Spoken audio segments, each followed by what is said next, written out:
Karibuni, keep clapping, keep clapping. This is what we are rehearsing. Thank you.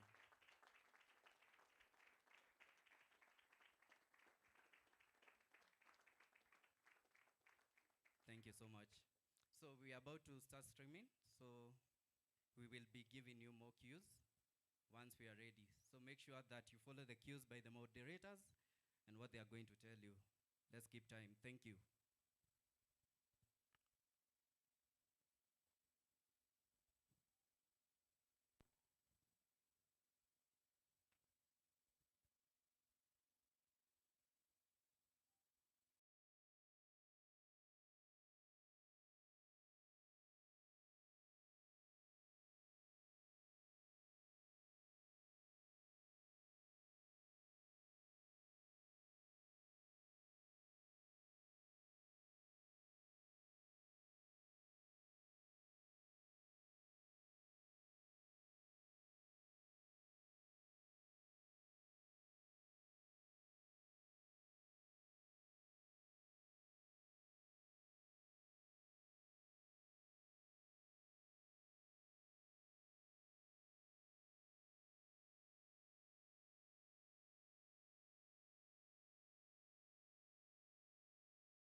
what you're discussing today is Kenya as a first world country. I'm sure a lot of you spend some time online, and perhaps you've seen conversations about Kenya and us being like Singapore and other related countries. So we'll be having a conversation about that and see whether it's actually ever possible for us to get there. But before we do, I would like to ask you guys a few questions. I have something we call the quick fire icebreaker section, where we'll ask random people, or all of you, a few questions. And whoever gets them right, we have a gift for you. I'm sure everyone likes a gift on a Friday, isn't it? So, are you guys ready? So, the rules of the game for the quick fire questions is that I'll pick the first person who raises their hand. I think the questions are pretty simple. So if you know the answer, you raise your hand, they'll pick you. So the person who has the most answers wins the game. And then I will tell them what the prize is. Ready to go? Breathe in, breathe out. Sawa sawa. So, like I said, our conversation is about making Kenya a first world country. But I would like to know whether within the audience, whether you guys know what it means to be a first world country. And for that, I'll ask, let me proceed with the questions. The first question.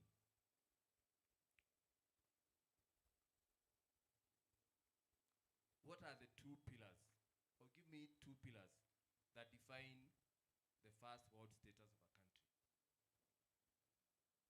Okay, I think that lady was the first one to.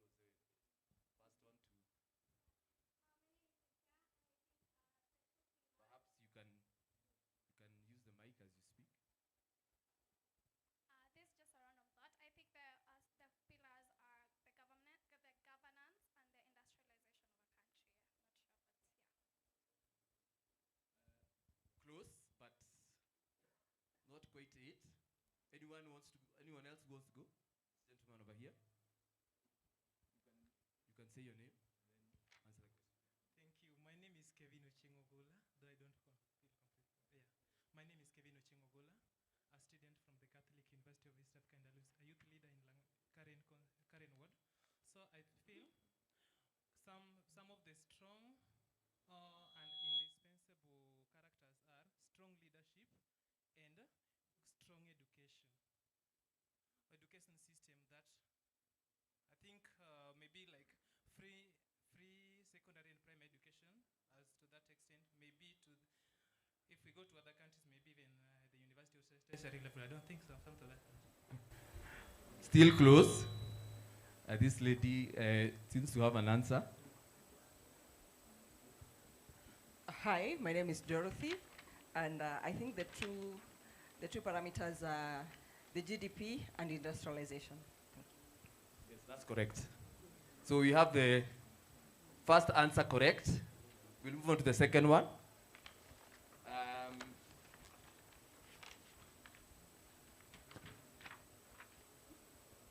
So there's only one country in Africa that is considered first world.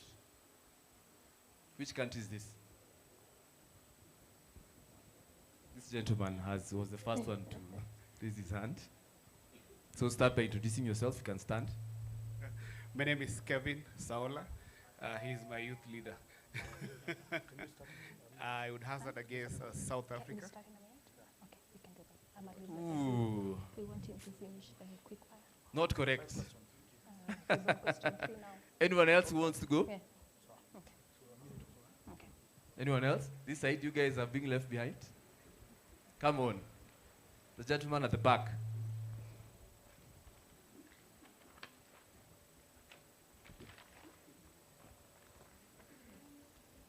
Hi everyone, I'm Onyango Rigan. I think the most developed country in Africa is Mauritius. Close, but not quite yet.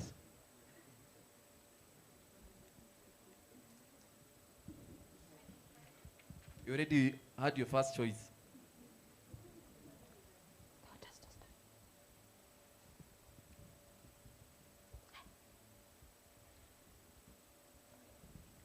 Thank you. My name is Janet Okumu. I'm from Kipps College, graduating next year, diploma, social work in diploma. So I'm just want to try. I think it's Seychelles. Correct. So the last two, I'll try and be quick. I think we are short of time.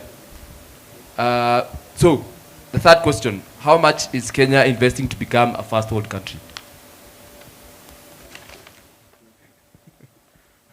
Okay, you are still the first one. So just the 5 trillion.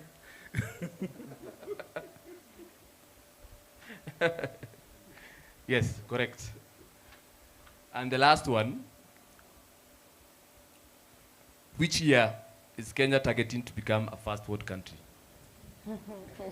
That gentleman at the back. You can pass. Hi everyone, my name is Amos Kitonga, and I would like to try. I think is 2055. Correct. 55.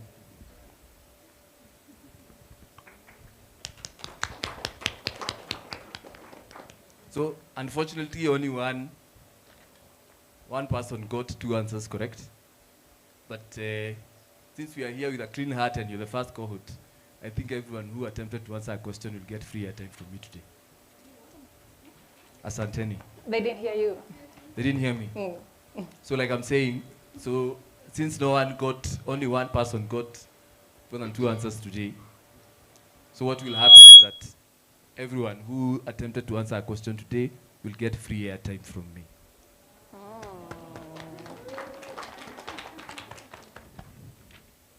Betty, over to you.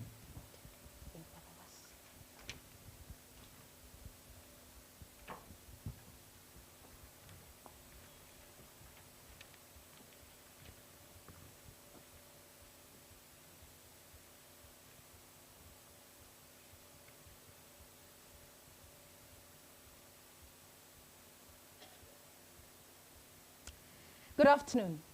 Today, we are asking a very bold question, one that lives in policy documents, in speeches, in Twitter debates. Is it too ambitious for Kenya to become a first world country? Or are we simply dreaming of a Singapore that is too far? When we talk about first world, we're talking about everyday life, about whether young Kenyans can afford food without budgeting like economists, about whether they can afford internet without sacrificing other bills, or they can afford jobs without having, quote unquote, connections. I know someone who may know someone.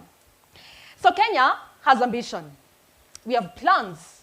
We have blueprints and the visions that stretch all the way to 2040. We are a regional powerhouse. We are a tech hub. We are a renewable energy leader on paper. But ambition without execution is theater. Optimism without evidence is noise. But kwa ground, many young people are asking a harder question. When does development stop being promised and start being felt? By the end of this discussion, ladies and gentlemen, we aim to leave you with actions you can feel, not just hashtags you can share. So over the next 2 hours, we will dive into the 4 foundational areas of this transformation: agriculture, energy, modern infrastructure, skilled workforce. And answer the question, can we have Singapore's economy without Singapore's discipline? Can we build a first world Kenya within our lifetime? And for this conversation is going to be facilitated by the Digital Publishers Association of Kenya. And we are live here at Cooperative University of Kenya in Karen. You can also stream this online. It will be live on Kenyans.co.ke, Pars Live Kenya, Business Today, Opera News, Nairobi Leo, Gafla, Tuko.co.ke, and the Kenya Times. You can also engage with us online with the hashtag Youth Assembly Platform and First World Kenya. So if you have any questions, feel free to ask, feel free to send in your comments, and we'll pick up the conversation from there. And before I also go on, I would like to introduce a gentleman here called Njogona Wamwana, who will be our fact checker for the day. So he will help us decipher what is true and what is not in the conversation. Over to you, Betty. Now, for those of us in this wonderful auditorium, and I must say you're all looking fantastic, I need us to have some bit of energy. Let us put our hands together and welcome our debaters. Now, first up, thank you. Now, first up, he's a visionary leader and a distinguished scholar whose career spans the heights of international development and academic excellence. Appointed as the youngest chancellor in the country's history, he brings a wealth of global experience from his tenure with the African Development Bank and the Asian Infrastructure Bank. He's a champion of institutional transformation and a PhD holder in management. He is uniquely positioned to lead today's debate. Ladies and gentlemen, please join me in welcoming the Chancellor, the Cooperative University of Kenya, Dr. Bernard William Chitunga. Thank you, Doctor. Now, our next debater is the chairperson, Kenya Power and Lighting Company. She's a public policy and energy governance leader with deep experience in infrastructure partnerships and stakeholder management. Please welcome Joy Brenda Mdivo.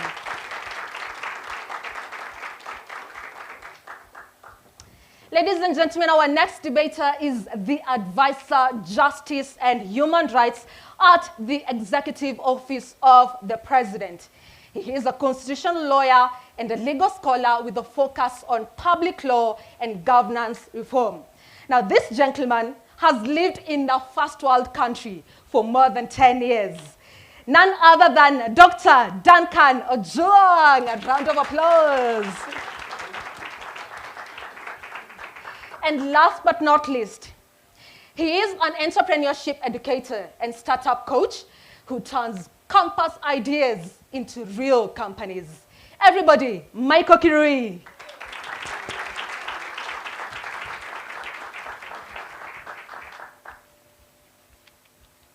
Karibuni sana. This is Youth Assembly Platform, or YAP if you're fancy. My name is Betty Njeru, and I will be your moderator for this session. Karibuni sana.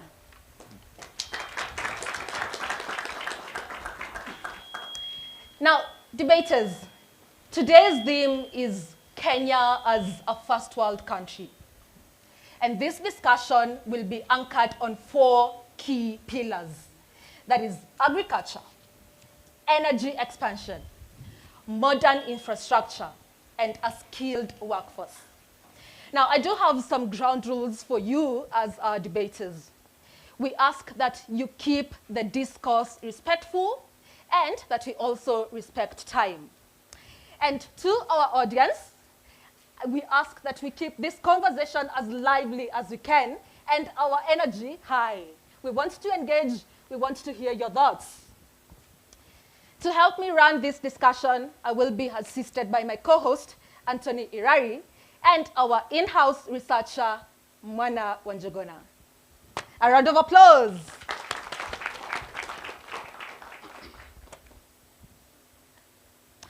Debaters, so we are on the runway. We've boarded the plane. We've done the immigration checks. Let's start our journey. What does a first world country mean to you? Now, to me, a first world country means a country where there's working healthcare systems, that a mother does not have to die in a hospital bed when they're seeking services. A first world country to me means education for all. A first world country to me means equality. There's equality. You will have 2 minutes to make your opening statements. What does a first world country mean to you? Dr. Chitunga, I'd love to begin with you. Thank you, Betty, and everybody in the room and everybody watching from all the spaces. On behalf of the council and on behalf of the management board of this great university, welcome to Cooperative University of Kenya. Thank you. You know, my life, I anchored it a lot through my grandmother. In 2006, she was having cervical cancer, and she was on her deathbed. And one day, as a rural boy, she told me, anyone born of a woman and anything done by somebody born of a woman can be anything. Don't rule anyone out. And therefore, when we talk about first world, sometimes the assumptions of the pain of today can cloud our minds not to see the betterment of tomorrow. So first world, it's about the pain of today, being or having the ability to manage that. So we look forward to demystifying that through this conversation. Thank you. Absolutely. Thank you so much. Joy? Good afternoon, everyone. Good afternoon. The question itself, as Daktari has alluded, is compound. The question is compound. The question is compound, and it's one of those questions where you cannot approach it in terms of this is the right answer. For the simple reason that first world country is to you what is important to you. So for example, when I was growing up, I grew up in Shaurimoyo. And first world to me would have been to have a house that is self-contained, where I don't have to go outside for a shower or for call of nature. Then you get into a self-contained house and it becomes having an ensuite. And then you get an ensuite, then it becomes a need. Every child has to have their own bedroom. And so for me, it's a moving target. But the one thing that I want to underscore in terms of understanding what first world is to me is where there is a sandwich. It's a balance. That you have systems that work, but they work so that you're able to have a life that matters. That I can enjoy my sweetheart, I can raise my children, we can take holidays, we can have a good quality of life, but also have the time to enjoy it. Because I've been to first world countries where things work, but people are working non-stop. You're meeting at the door when people are going to a shift, you're coming in, and to me that is not a life. So for me, first world is where systems work, but they work enough for me to enjoy why I am working. So that is what first world would be for me. Absolutely. Thank you. Dr. John. Thank you. They are setting you up. I'm using a third world mic. Thank you, University, for the beautiful campus. I think for me, first world will be, I teach human rights. You can have freedom of association or movement. But if you are broke, you can't go so far. You need to pay the fare. You need to pay the plane ticket. You need to pay Uber. And therefore, we have a constitution that have articulated a lot of rights. But the reality of those rights with an empty belly, you cannot practice them well. And therefore, first world country to me is a situation where Kenya will not be so much, when we talk of human rights, they are to be enjoyed. We have only associated them with protest and hard things. They're essentially things to be enjoyed by human beings. And that one we cannot get without much more money. And to have a country, you know, like you're saying, I went to US at the age of 19. I like their stuff, not their things, not their values, but their things. So more of their things this way. All right. Kirui? Thank you very much. For me, after listening to everyone, I think for me, first world means shared prosperity. I envisage a situation where institutions work for each and every one of us, regardless of their levels of education, religion, gender, and all these things, it is predictable, where I know that if I go to hospital, I'll find the service that I need. If I go to report something at the police station, it will not matter which side of town I come from. That I am able to enjoy a quality of life in Mandera, the same as someone who is in Nairobi. So for me, it is shared prosperity and also trust in institutions. We need a consistency, an effectiveness that cuts across all the people, so that someone who is born in Turkana does not see the need really of coming to Nairobi, because certain things can only be enjoyed in Nairobi. So for me, if those things come together, then we will have achieved the first world status that we aspire to. Yes. Absolutely. A round of applause for our debaters for those wonderful responses. And I like how all of you have told us stories. Dr. Chitunga, your grandmother, Joy, Sandwich, Dr. Ojuan, you've told us about, you cannot operate on an empty belly, and to you, Kirui. Now, we've set the foundation for today's discussion. Again, I will remind you that the pillars of the day are agriculture, energy, modern infrastructure, and a skilled workforce. So let's get this show on the road, yeah? So we're talking about agriculture. Dr. Chitunga, can Kenya achieve first world status when it still relies on rain-fed agriculture? And I ask this question because Kenya spends billions annually importing food, including maize. In 2024, maize production fell to 6.1% due to erratic rains. And in this country, less than 5% of arable land is irrigated. Can we achieve first world? Betty, sometime in 1950s, there was a guy who said, it does not matter whether the cat is black or white, provided that cat can catch the mice. Right? So, first of all, the places we receive the rain, are we able to use that natural resource to be able to produce enough? Right? Because I've grown up in Western Kenya. And sometimes we do plantation in February or March. And we still have the rains in August and in September or in October. Do we optimally use that? And therefore, the question we are asking ourselves, this first class or first country, first world, first nations, these developed countries, it's about the inside, because we can start talking big about using greenhouses and ensuring that we have all this irrigation. But have we set and worked on our mindset so that the little we have, we can start on a journey and just to flip?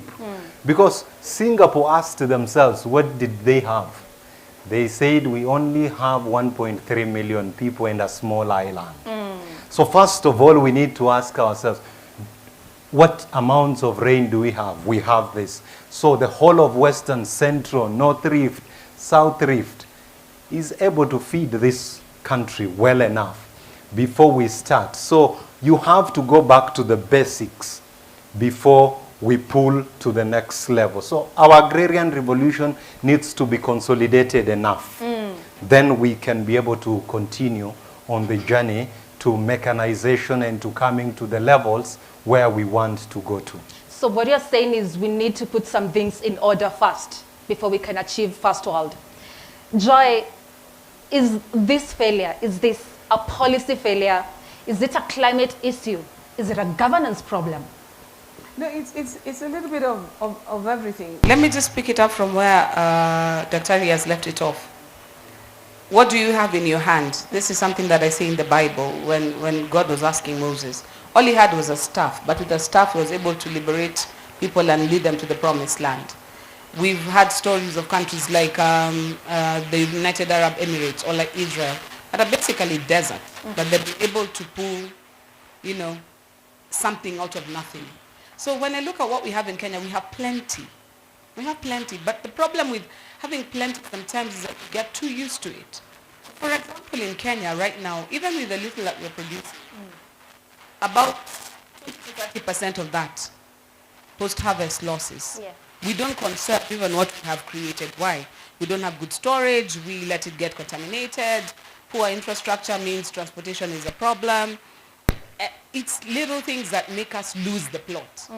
However, do we have to have irrigation agriculture for us to reach first world status? I don't think so. Because we've lived in this Nairobi and we know you either grow your food or you buy it. Our kids think that maize grows in the supermarket because that's where they get it from. Yeah. So we don't have to grow the food ourselves. We need to just generate enough resources that if we need food, we can get it for our people in the masses. Why? Because if you look around the world, everywhere you have got agriculture as a mainstay of the economy, the farmer is seriously subsidized by the government. We don't have spare change. That means agriculture is not yet such a draw that people will want to invest in it as an economic activity.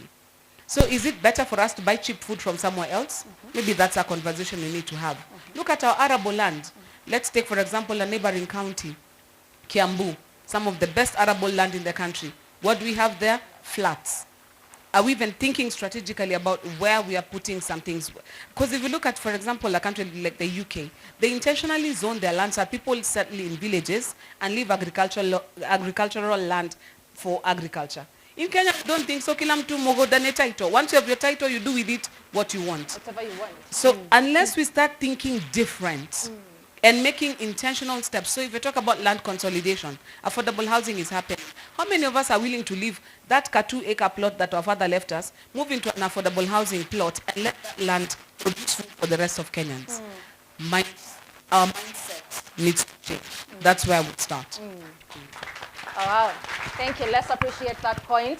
A question to the audience. Raise your hand if your household has felt the increase in food prices in the last 2 years. Raise your hand if your household has felt the increase in food prices in the last 2 years. Panel, are we seeing those hands? Are we seeing that? I think that should inform even this conversation that we are having today. Dr. Zhuang, let me come to you. Joy says, or rather she asked, are we thinking strategically? And that we need to change our mindsets, yeah? So should Kenya then prioritize food self-sufficiency over export of crops like tea and flowers?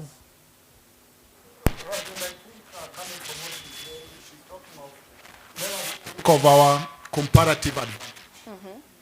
Because that's what Singapore did, according to Dr. And we have a show here, we have what can we do? So, of course, you know that you know that Singapore will be the sum total of what we do every day. So it's not like a super magic bullet or something. It is a sum total of everyday choice. Every day you choose not to spit on the concrete, you are getting closer to Singapore and getting us closer to Singapore as we go on. But right this week, United States extended AGOA for Kenya. Yes, by 3 years. Yes. You know that South Africa developed because their farmers were able to be most favored nation to export their produce directly to the US market. These things we produce here, if we can take advantage of AGOA. And I'm just giving that as an example of the good things that we already have as a country. That if you look at Africa, other countries' relationship with the US is not as steady. But you can see that Kenya is the first African country that have an extension of AGOA. And with that, we can produce, we can do comparative advantage of what we can produce better and export. and earn foreign credit, so that if you look at the constitution, there is right to food or right to nutrition. But we need money. We must be able to feed our people. And because of that food security, they brought the issue of land.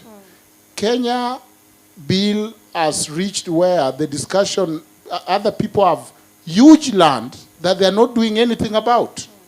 And Kenya have not come to the issue of land and addressed the issue of land. The constitution tried it a little bit, but we have not put maximum acreage. And there should be maximum acreage, because why will somebody own the entire Nyanza province just because the Tomboya sessional paper of 1965, and instead of helping the country, the leaders help themselves by taking that money and taking the land, and now we have people owning huge tract of land, and they are fallow, they are there, they are walking with their horses, they are landing with their chopper, and they are hunting deer and feeling good after that. Let me tell you that the people I interact with, there are two kind of Kenyans. There are people who are already in Singapore. So don't think we are on the same boat. There are those who have those ranches. There are those who fly first class. There are those who already can buy whatever they want, iTunes, iPhone, and watch any movie and go anywhere in the world. This is not their conversation. Whether you get to Singapore, it's for the masses. But there are a few people, especially the ones who are cynical about Singapore, are already living the first class kind of world. Their children are in the first world. They go there for vacation. They have their clothes from first world as compared to us. And then they come and being cynical and say, Singapore mtafika kweli. So let us know that it is about egalitarian, the majority, the many of us who are not in Singapore, because there are some who are already enjoying the first world status with their many acres of land, yet people are squatters. Absolutely. Dr. Ojwang, having said that, are we feeding Kenyans or are we feeding the economy? What's the difference? What's the difference? Why is that an oxymoron? Kenya or economy? What do you mean? Because you're saying there are Kenyans already in Singapore, and yet that's not the majority of Kenyans. Okay, I get you. Because you see, even sometime we were talking of Africa rising. And then the question came, rising for who? Because there is a way you can simply look at the indicators and talk of a country is doing well, but is it well for Mama Mboga? And that is why the powerful words like bottom-up, Mama Mboga became almost a revolution. Because for the first time, Kenyans were talking of those ordinary people. So yes, economy can do well, but it doesn't mean that people are feeling it. So right now, if you look at building the markets for the local person, if you look at the construction, if you come to my place in Homa Bay and construct a highway with whoever contractor and wherever they came from, then they leave. Then people don't even have money to put their vehicles there. How about if you could come with a model, which some country like Britain have done, where is it written that for people to get into a tender, they must be billionaires? We can pool resources as people in the local, 100,000, get that tender, that money remain in my village, the road remain in my village, then we are happy ever after. But bottom line, I would rather each generation have their generational call. We would rather fight on why are we not like Singapore than simply fold our hands and see things business as usual or status quo. That is more doomful for me. Thank you. Kirui, over 70% of farmers in Kenya are smallholders, yeah? Many of them sell produce at low farm gate prices, while consumers pay high retail prices. Who do you think agriculture is really working for? Is it the small-scale farmers, or is it the middlemen? For me, building on what they've said, I think we need to bring the place of dignity back to agriculture, because when you look at the contribution to our GDP, You have services at 55%, agriculture at between 20 and 25%. But when you look at how many are we graduating, how many have we developed the way we do agriculture, or has it remained stagnant, to answer to what the Chancellor said? Did it remain stagnant where we are still doing things the same way we've done? And the land practices that we have now make smallholder farmers even more, because we have not properly articulated how much land or the land use practices that we're going to have. So for the majority of the part, if, for instance, where I come from, if my father has 5 sons and he has 20 acres, the next generation, it means we will have 4 acres. Is it as productive? And that happens. Does it make sense? That's a very valid question. Same thing happens, and it's actually quite sad when you have coffee or sugarcane in certain areas. So when you ask about smallholder or Middlemen. Actually what happens, as you become smaller, middlemen become even more necessary. Yes. So have we, and that goes to what Prof was saying, someone has too much, it's not being shared. The other person who has 20 acres, 30 acres, which would have been more productive, and hence they're able to pool and then now organize themselves a lot better. They've now split it because they had 5 sons, and now they have 4 acres each. So now they're now smallholders. So does that feed us? And if we keep doing this, to what end? When will it stop? And will it take us to where we need to be, or will we remain stuck? So that builds on what Joy and the Prof and even the Chancellor has said. What are our land practices? And then again, is there dignity in actually even doing agriculture? How many of us go to Calro or to Kari to find new practices? What is the best seed?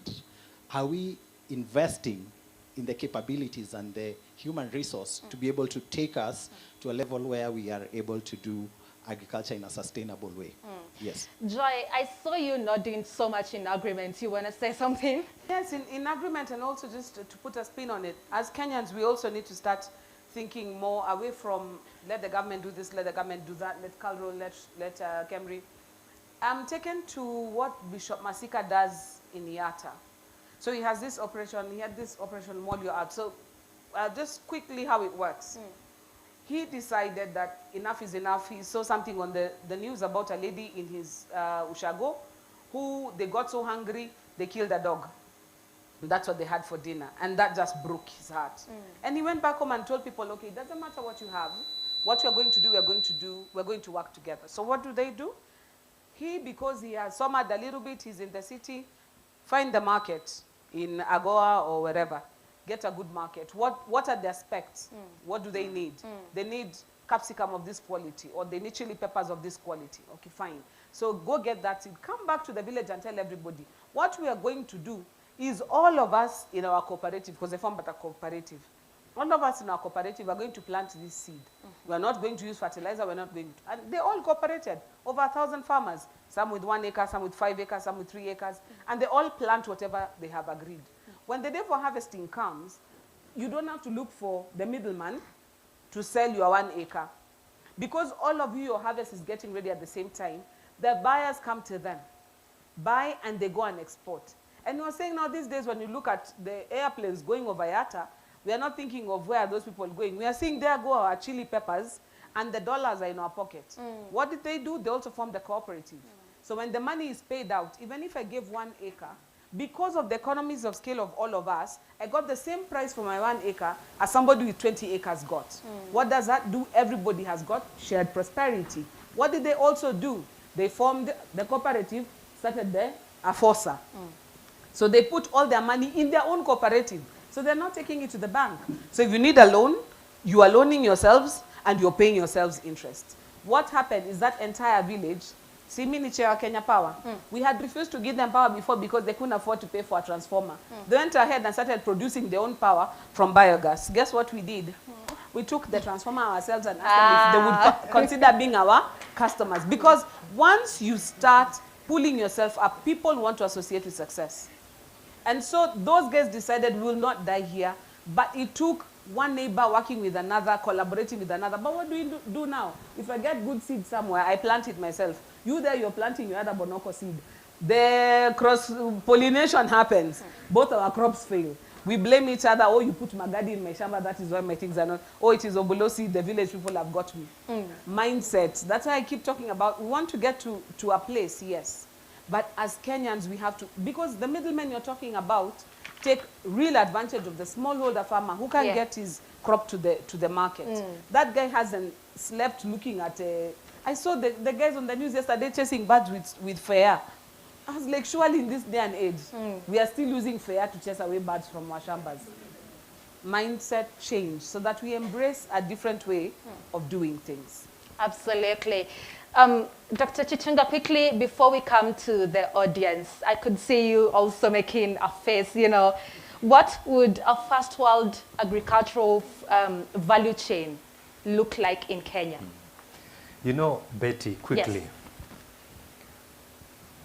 At the start of what we are talking about first world, first of all, you know, this first world thing, when Alfred Sabi came up with 3 worlds, 1 planet, he said first world is the US and West Europe. Then he said second world was that communist bloc. And then the third world, he said the rest. The rest was Africa and Asia. And mostly those who are trying to unlock themselves to get independence. Yeah. So, how did Hong Kong, China, Taiwan, or Singapore, South Korea get to be called Asian tigers? Yeah. So let's go back there. At that beginning, when we were all the rest, in fact, we had slightly a higher GDP than Singapore. So what happened? There were women and men who stood up.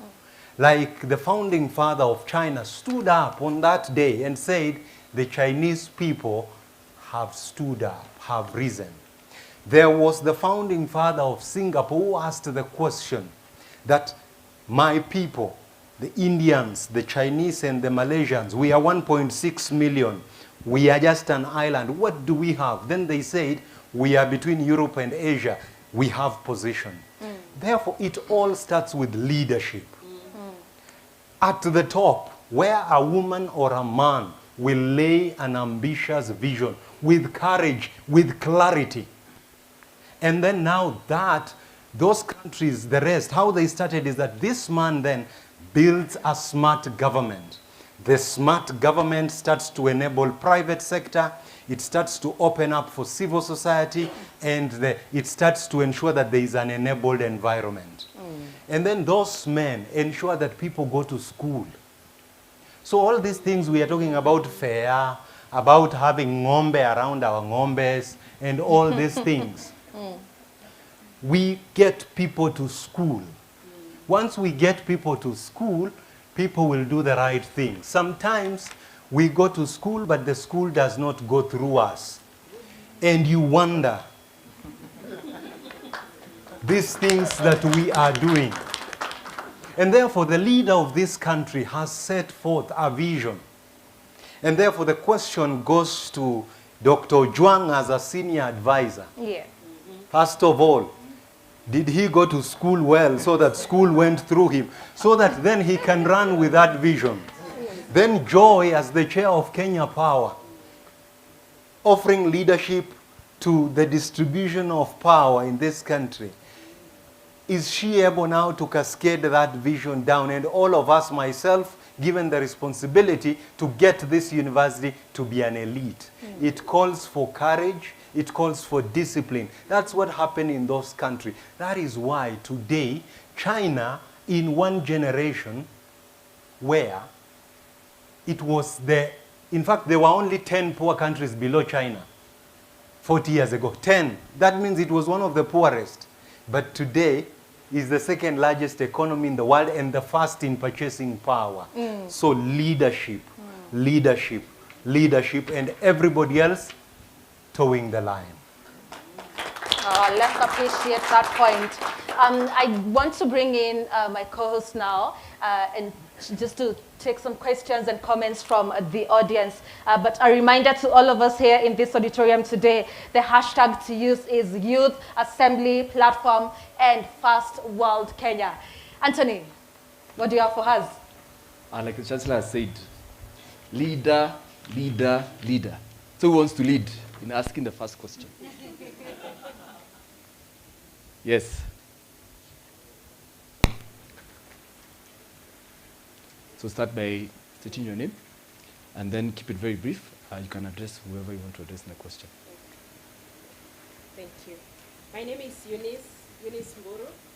I'm the CEO of 20X Entrepreneur. We help micro enterprises accelerate their businesses. My question is to the Chancellor. He talked about leadership, leadership, leadership.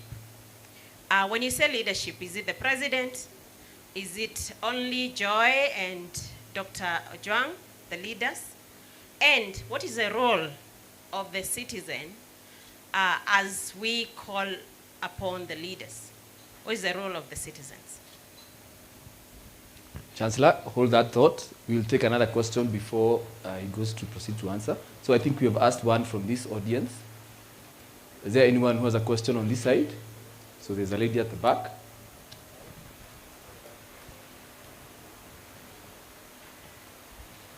Again, make it very brief. State your name, what you do, and then ask the question. Thank you again. I'm Janet Okumu. I'm happy to be here. I'm from Keps College. Okay, my question goes to Chancellor Chitunga. Kindly, earlier you said that we have enough rains. Maybe from that rain, we can make or produce food that's enough to cater for the whole country. But me, I'm challenging you, or I'm asking you about the rains. Nowadays, our rains are very unpredictable. Like last year, earlier October, from September, August, we didn't have rain, especially where I come from, western sides. I may give example, please. Like after planting the maize, after cultivating, the rains disappeared. So we ended up cutting for the animals. So how many countries did it harvest for the second harvest? Another example, I might dig it from Joy. You saw yesterday. Yes, we have enough rains. Like in Kisumu, they have planted their rice. But even the birds are just coming and swarm the whole plantation. How can we get the solution to certain things for we to have enough food for the country? Thank you. Can I For go the with Chancellor? that? Yes, and my Over to you. panelists can help me. Let me start with you, my dear. So, because of climate change, in fact, a few years ago we had a lot of drought. So what we were putting across, it was not that we have enough rains. No, the question is that the little we have had, have we optimally used it? Sometimes we jump to bigger things, right? You want a spade, but you have not used even the spoon in the right way. Those basics, you know, block by block, this building, it was brick by brick. So the question is, you come to my village in Chegulo, in Kakamega, and there's somebody who has land, there's rain, you don't do anything, but you are advocating that you want to move to that next level for you to have something. So the thing was, it was not about that we have enough rains. There is a challenge because of climate change and we are so hit, but the little we have, like we will have some little rains maybe, inshallah, in August and in September. When we go home, you'll find nobody's planting vegetables and all that, but we are looking for bigger things. And a quicker one for citizens. Singapore and China, and not to be misquoted, they are successful dictatorships. Singapore and China are successful dictatorships. When the president says something, it is law. It takes course. We are privileged to have an open democracy. The citizens in those countries, and I live in Beijing, I sit in Beijing, when the bureau sits and says this is the pathway, I have never had my colleagues engage the way we engage. For us, even before the president finishes a statement, we are already arguing. The role of citizen. And of course, it is because of years of trust issues between citizens and government. But it reaches a time, moments in the history of countries, when leadership is offered as citizens, then we say, okay, we have mark-timed for long, then let's move. President Ruto didn't come from anywhere. I didn't vote for President Ruto myself, but he honored me to be chancellor. Now he's my president. He is our president. And he has said, I'm looking at human capital. I'm looking at agriculture. I'm looking at energy. And I'm looking at this value addition. My question should be, okay, Mr. President, share more details. When more details are shared, because I'm in the education space and I'm in the infrastructure space, then I will try to contribute in that space without just complaining and saying how it is impossible, without even appreciating the thing. The other day I saw the National Infrastructure Fund. The cabinet just said we have approved. Somebody already went to court. I've not even seen the document. You see, so the thing is, citizens and leadership, we are all citizens. We have to appreciate something in totality. Those countries, that's why they say they are successful dictatorships. We are democratic, but can we pause, understand, question objectively, and progress?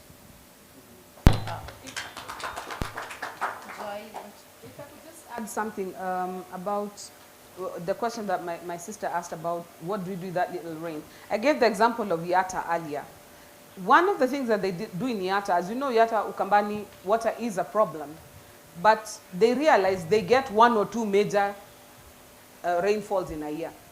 And they started this thing where every homestead digs a silanga. Silanga is a water pan, for those who do not know. So like I said, they formed a cooperative of like about 1,000 farmers. So on Monday, all of us meet at Danko's farm, everybody with their djembe, and they have gone, they all dig and dig. After 1 week, he has a silanga. Then they move to Joy's farm. Then they move to Bernard's farm. Then they move to Kiru's farm. Before long, everybody has a big hole in their compound. What they're doing, they're waiting for the rain. When the rain comes, everybody has a small lake in their compound. And that is what they use for their irrigation. And that is why now, if you go to Yatta, it's still a desert, but because each home has its own little water source, they're able to produce their chilies and their capsicum throughout the and onions throughout the year, because they found a local solution that works for them. So sometimes, however agrarian the solution, working together, we create our own solutions. Western Kenya, we have a problem. It is God's bathroom. We are used to a lot of rain. So when it doesn't come, we are all flabbergasted. It is time even us to start looking at ourselves. What responsibility do we bear for taking care of the environment? The Kakamega forest used to be densely populated with trees. Tunaingia ndani tunakata, so inje tumewacha bado kuna forest, lakini katikati we've done bad things. Sometimes even as citizens, we shoot ourselves in the foot, then we start crying with one eye. We need to take responsibility for where we are. If we each kept our corner clean, the whole country would be fine. Maybe just to add very briefly for a minute, if you see the amount of anger developed by some Kenya, just that they had somebody talking of Singapore. So you wonder, is it the name Singapore that have annoyed them? Is it the idea that is driving them to suicidal thoughts? And if you take the press and the money in the hotels discussing why we can't go to Singapore, it's enough to teach Kenya's children. And that shows you the mindset. Because we cannot generate hope from what the past has been. There is a lot of publication about why we are not in Singapore, why we lost from 1970 and coming up to here. If you look at our citizens, and I've been a teacher, Africa only produces 1% of world knowledge, actually 2%.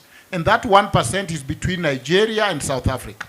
So all these universities and all this claim of give us money, produce only 1% of world. So that is academia. There is a time the young people in South Africa met and said, let us indigenize our curriculums. Kenya, university students, demonstration, kuna kunguni kwa domes. So look, that will not get us to Singapore. Everyone is a leader, and everyone must do something different from where they are. So that when we have a discussion, for example, even if it's about Singapore, it has to be constructive. But what we have in Kenya is silliness. Because we know the history of Kenya from the first president, second president, third president, fourth president. We know Professor Nyong'o have written about what went wrong. People have gone to Singapore, have seen what happened. Singapore started by saying, you know what, put CCTV everywhere. You are found chewing gum with mouth opened, you are spanked. That cannot happen in Kenya. But the discipline and the role of citizen are very critical if we are to move any step further. All right. I know there are students in the room, and I'm sure you want to answer Daktari, but hold your horses. Your time is coming. Hold on. Kunguni are not good though. We have a very important person in the room, Mwana Wanjogona, who's our fact checker. We have had discussions on the first pillar, which was agriculture. So I'm sure there are so many bold statements that have been made, and Mwana perhaps has something you'd like to talk about on that. Mwana, over to you. Good evening, everyone. So mine is not to necessarily say what is wrong, but is to add on to what they have said. We said we are here to debate, think, and build. And for us to build, knowledge is a very key factor, all right? Now, let's start with Kiambu. The thing about Kiambu is interesting because over the last few years, between 2000 and 2015, about 15 to 20% of agricultural land in peri-urban areas has been lost. Arable land has been lost between 2000 and 2015. So in terms of numbers for Kiambu, I'll give in terms of acres. So the total land in Kiambu County is 627,300 acres. Now out of that 627,000, 464,000 acres is considered arable. That's land we can farm on. Now out of the total land in Kiambu, only about 140,000 is used for farming. In terms of buildings, about 210 acres, right? That's the amount of in terms of buildings, flats, whatever, that is in Kiambu County. So when we talk about Kiambu County not utilizing its potential, that's on the nail is on the head. Now, something else that was mentioned, perhaps we need to clarify, Kari, the Kenya Agricultural Research Institute. He mentioned it in short, I'm just giving you in full on what they do. Right now, most of their responsibilities are being consolidated with something we all know, the Kenya Agricultural and Livestock Research Organization, KALRO. There's something about China and Singapore. For China, we might know. For Singapore, kidogo. Now, in terms of what we check for a country to be considered a dictatorship, among the key things is that number of ruling parties, existence of competitive elections, concentration of executive power, political freedoms, that's media, opposition, civic society, mandamano and the likes, and the term limits and leadership succession. Now, in terms of China, one-party system, that we all know. No competition, no competitive national elections. The power is concentrated around the party leader, strict limits on political opposition and press freedom. That much is what you'd expect in a dictatorship. In terms of Singapore, however, there are multiple party systems with regular elections. Opposition parties regularly operate and hold seats in parliament, independent judiciary and functioning state institutions, as well as restrictions on speech and political activity, but not total bans. So it does not meet the definition of, the strict definition of dictatorship. However, there are some dictatorship tendencies. Now, the final thing, in terms of Africa and research, it's true, our research only contributes about 1% of global scientific research. Africa contributes about 1% of global scientific research. Some estimates actually put it between 0.72% and 1.1%. A few countries dominate, that's South Africa at 25%, Egypt at 22%, and Tunisia at 8.6%. Together, they produce more than half of all scientific research papers on Africa. Some top contributors include Nigeria, Algeria, Morocco, and us, Kenya. Key thing to note, in terms of, this is sad, African nations only invest about 0.59% of our GDP in research and development. Our president wants us to invest about 1 trillion shillings to ensure that we can actually equalize this. Significantly lower than the global average of 1.79%. In terms of the countries that actually do invest so much, that's South Africa and Tunisia that are among the leaders on the continent. That's it for now. Okay, can we appreciate our researcher, Manawanjugona? Thank you so much. Dr. Chitunga, it seems there's a target on your back because everyone wants to ask you the questions today. But listening to all 4 of you, I am hearing certain things that all point to the same direction. I am hearing there's a need for, it starts with the leadership. It starts with the mindset change. It starts with the role of citizens, ourselves in this room. What role can we play? We need to take responsibility, yeah? And as we move into the next discussion, I would like to throw this to the audience, just something for you to think about. What would it mean for your household if food were affordable, if it were predictable and locally produced? And what role can you, as a citizen of Kenya, personally play? Think about that. Joy, electricity supply in Kenya accounts for 7.9% of Kenya's GDP growth. Now, this sector, in the last financial year, 2024-25, it received 61.6 billion. The government of Kenya says it is actively working to position Kenya as a global green energy powerhouse. This is in the president's own words. But power outages and high tariffs remain common. Can Kenya be first world when millions still lack reliable electricity?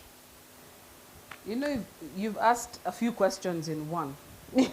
Yes, I have. First, you've asked about the cost. You've talked about reliability. You've talked about the outages. You've talked about its role in the GDP. So let me try and just do a mashup in this power thing. One of the things that I found when I joined the energy sector, because my background is law, I'm not an engineer. So I get appointed at the board of Kenya Power, and in fact, I think we're with Duncan at some point. And it was a steep learning curve into this energy thing. And the first thing that I learned about energy across the world, it is not cheap to produce power anywhere on earth. Not cheap. It is very expensive to produce power. The components are expensive. You've talked about research and development. Most of the places, if you want better technology that's working better, it means you're investing even up to 20% of what you're making into research and development to get better solar panels, better conductors, better this and that. So people spend a lot of money to improve power. Then the thing with power, especially in Kenya, you produce it, you transmit it, you spend it. So the power that we're using now is coming real time from where it's being generated. Meaning we don't store power, in Kenya anyway, we don't store power somewhere that we can keep power in a bottle and we keep releasing like a tap. So if you're not using power, whoever is generating either stops generating or redirects it to somewhere else. I'm laying this foundation to help Kenyans understand it's a moving target. Okay. The thing with power as well, once people start using power, they use more of it. And so you find if there's only so much power available, all of us take a sip and we are happy with the sip. Before long, the next time it comes, you want a gulp. So maybe you enter into your house and that time you just have a TV, your laptop, and maybe you have a toaster. Then unaomoka kidogo unanunua microwave. Kidogo kidogo unachoka kufua unanunua washing machine. Kidogo kidogo. So we find that incrementally each of us start getting addicted to the use of power. That means you spend more on power. Where the energy sector is stacked, everybody in the energy sector gets their money through Kenya Power and Lighting. So the people who generate power get paid when I collect money. The people who transmit power get paid when I generate money, when I collect the money. There are people who live in places where the grid does not reach. Northeastern where we are. So they have what we call thermal plants, diesel generators, and some solar plants. We call them the COSA project. Their power costs me a whole lot more than the rest of you. But I collect through you to help them to get power. So that fuel cost for their generators passes through me. So at the end of the day, if you look at your bill, it is collecting money on behalf of very many people. So the power itself there may cost you maybe about 50% of the bill is what is actually going to, this is your power bill. But we will collect on behalf of the regulator, collect on behalf of Warma, collect on behalf of Kenyan and the other power producers. And so it's not just a discussion of power is expensive to the consumer. Power is expensive, period. Now, we got into a situation around 2018 where Kenya started accelerating in growth, spreading. In fact, there were like 3 million customers, and then we went up to like 8 million customers. But the infrastructure remained the same. And so it is stretched because think about that wire. If it can only carry 100 units, even if you've got people needing 200 units, it can only carry 100 units. But what do Kenyans do? Most of the places, if you've got Karen here, you've got Kibera here. They know the power passes through here to get to Karen, so what do? We start spidering. So before long, the guys in Karen are suffering outages because people have learned how to steal power. And Kenyans, we steal a lot. Because the amount of losses that when Kenya Power is talking about having like 23% in terms of loss, commercial losses, a lot of it is also people who have illegal connections. They have drilled their meters or menyonga meter. You had kunyonga meter. Kunyonga meter is a thing.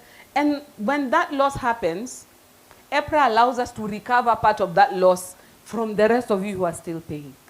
So the question of the cost of power and what it does to our GDP is a compound question.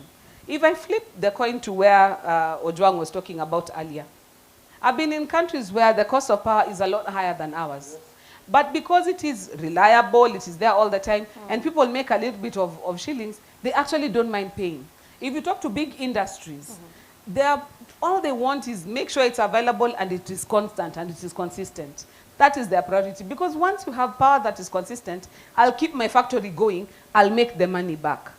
So it's a matter of the chicken and the egg.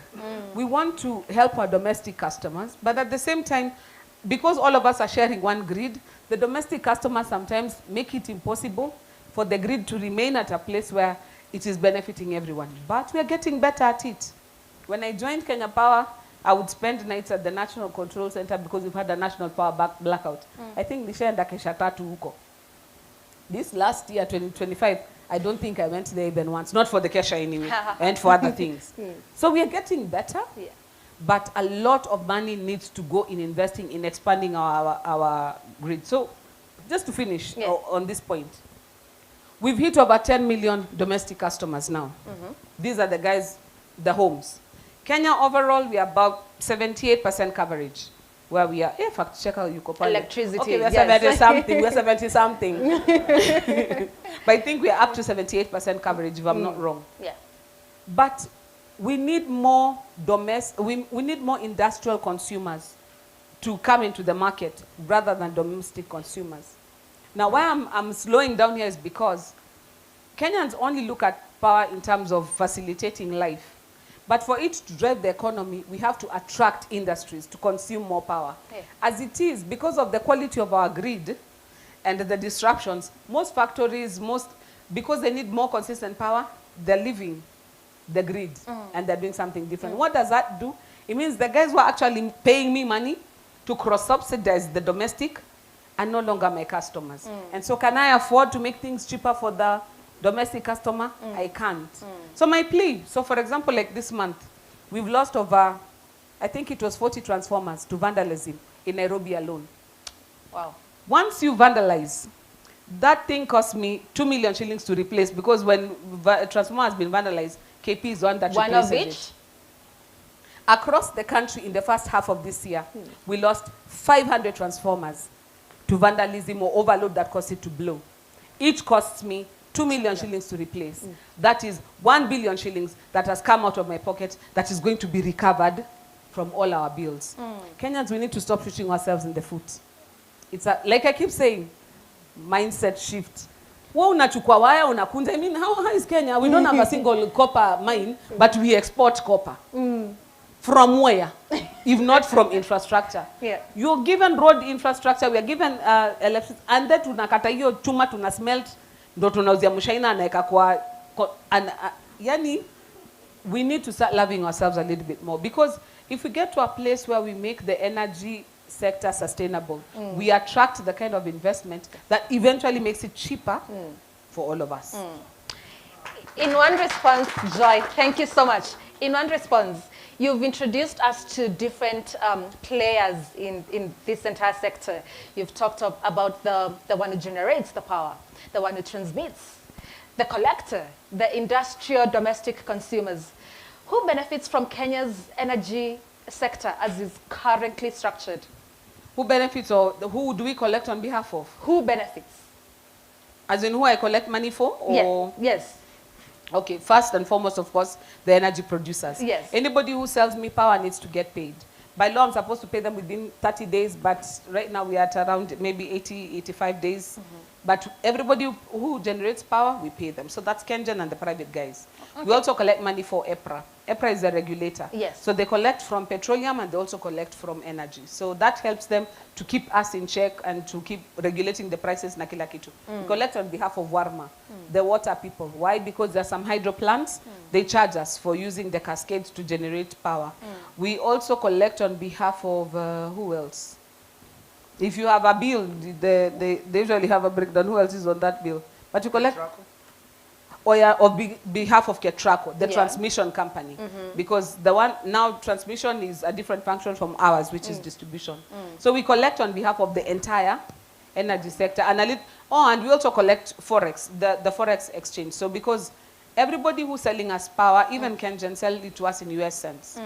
So that Forex differentiation, because we collect our money in Kenya shillings and we pay them in dollars. We are allowed to recover that differentiation. And like I said, the fuel that is used in the thermal plants, in the off-grid stations, again, we collect to pay for that heavy fossil fuel that is used. So those are some of the items you will see in your bill when you pay. Okay.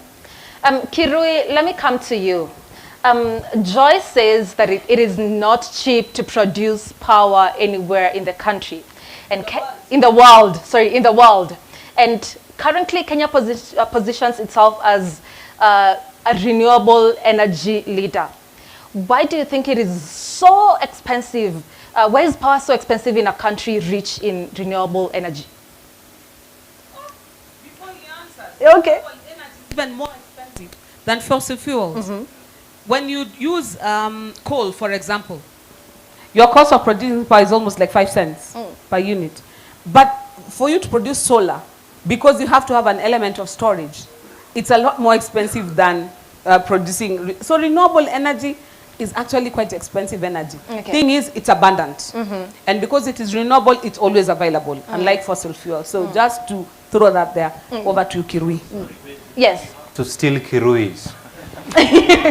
Yes, Dr. Chitunga, you can do that. This university is going to be the first university to produce power to the grid. This cooperative university. We have just been given a go-ahead by EPRA to produce 40 megawatts. 40 megawatts. And October this year, we will bring the president and Joy here, our boss who will be paying us, to commission 40 megawatts. The project is going to cost us $50 million. Yeah. US dollars. 50 million US dollars to put up a 40 megawatt solar plant. Where are we getting that money? The university does not have that money. Treasury does not have that money. We are doing operational innovative financing where we are getting a partner, Dahai Shandong China, to put in the money and then operate for this number of years, and then they will transfer. So the university will get some small revenues and it will not be paying their powerful bills to Joy, but I will always be on Joy every month to pay us. So what are we saying? Energy is too expensive, so expensive for such a thing. And Joy, the president is talking about 10,000 megawatts. Can you imagine 40 is 50 million? Compared to 10,000, how yes. much trillions of dollars? So it is too expensive. That is why then the proposition by the head of state to get an alternative way of financing energy infrastructure is so important. It cannot be financed by taxes. It cannot be financed. That's why you need an alternative balance sheet. You need a vertical fund called infrastructure fund or a national sovereign wealth fund so that you can have an alternative balance sheet and go out there and get. Elon Musk was paid $1 trillion on 31st December, right? Elon Musk was paid $1 trillion on 31st December as dividend. So you go out there using such instruments to tap such money so that Joy's infrastructure chain can be enhanced, can be developed. Pole Kirui. Thank you. I think after Joy has said all that she said, I look at it and wonder how do you remain afloat?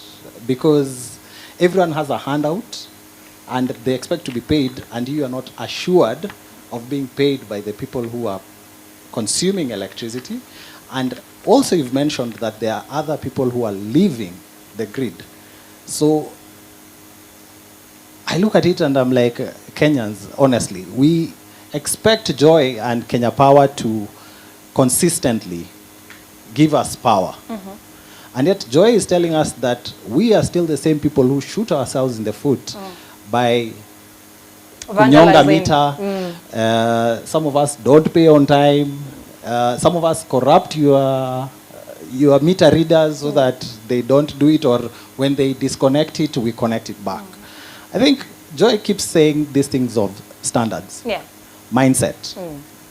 We need to hold ourselves to a higher standard so that Joy, and when the little that we have or what we are producing continues being sustainable. In as much as even we are talking about how expensive it is, we need to hold ourselves to a higher standard. We need to be responsible. We need to not think of just ourselves, because there is Joy. And all of us who actually need this. So I won't get into the nitty-gritty because Joy has gone into it, but I will say as a consumer, having heard what she said, it has now given me a much better insight. So when I'm complaining tomorrow about the electricity, I need to take pause and wonder, who else is leaving the grid because we are not being consistent? Who is stealing from the grid? And if they keep doing it, will they be profitable? And if they are not profitable, then what, these aspirations that we have around energy, will we achieve them? So that's my thought. Thank you so much, Kiri. Dr. Ojwang, I will have to pause you for a little moment there so that we can engage the audience. This conversation is as much theirs as it is yours as well. Anthony, what are we picking up from the room?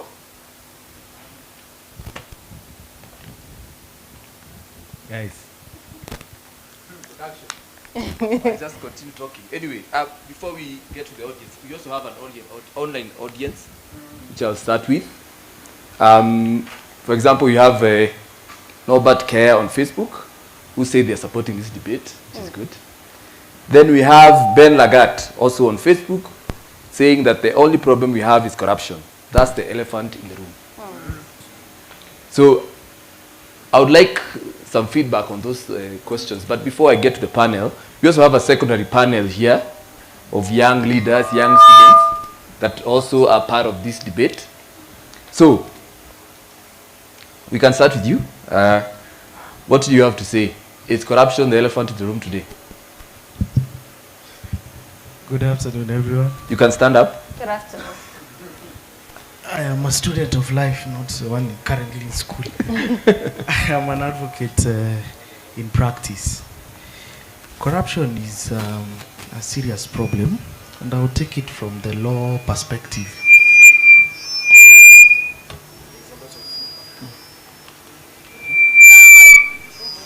Maybe move at the front a bit.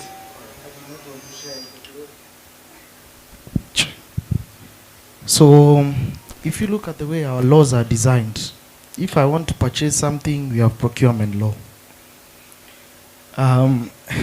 for those who have encountered procurement law, if you look at the cases at the tribunal, there are so many, and everybody wants to go there because someone won, another one felt that person should not have won, then the person who won also wants another one in the same competitive process. Then there is the person who is arresting.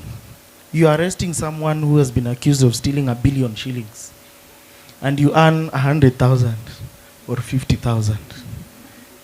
Does it make sense? That's what we go through as lawyers. Traffic offenses. How many of you here have been arrested by a traffic officer? The inconvenience itself invites corruption, right? You would rather pay 1,000 shillings or 500,000 shillings to get out of a speeding ticket. I know we don't have ticket in Kenya, but traffic court. Before your charges are read before the magistrate, it's 2 p.m. The court you are going to, the people are so scary because we don't have the infrastructure. People who have been arrested on murder charges, people who look at you. If you are a soft person, I would not recommend for you to go down that route. You know?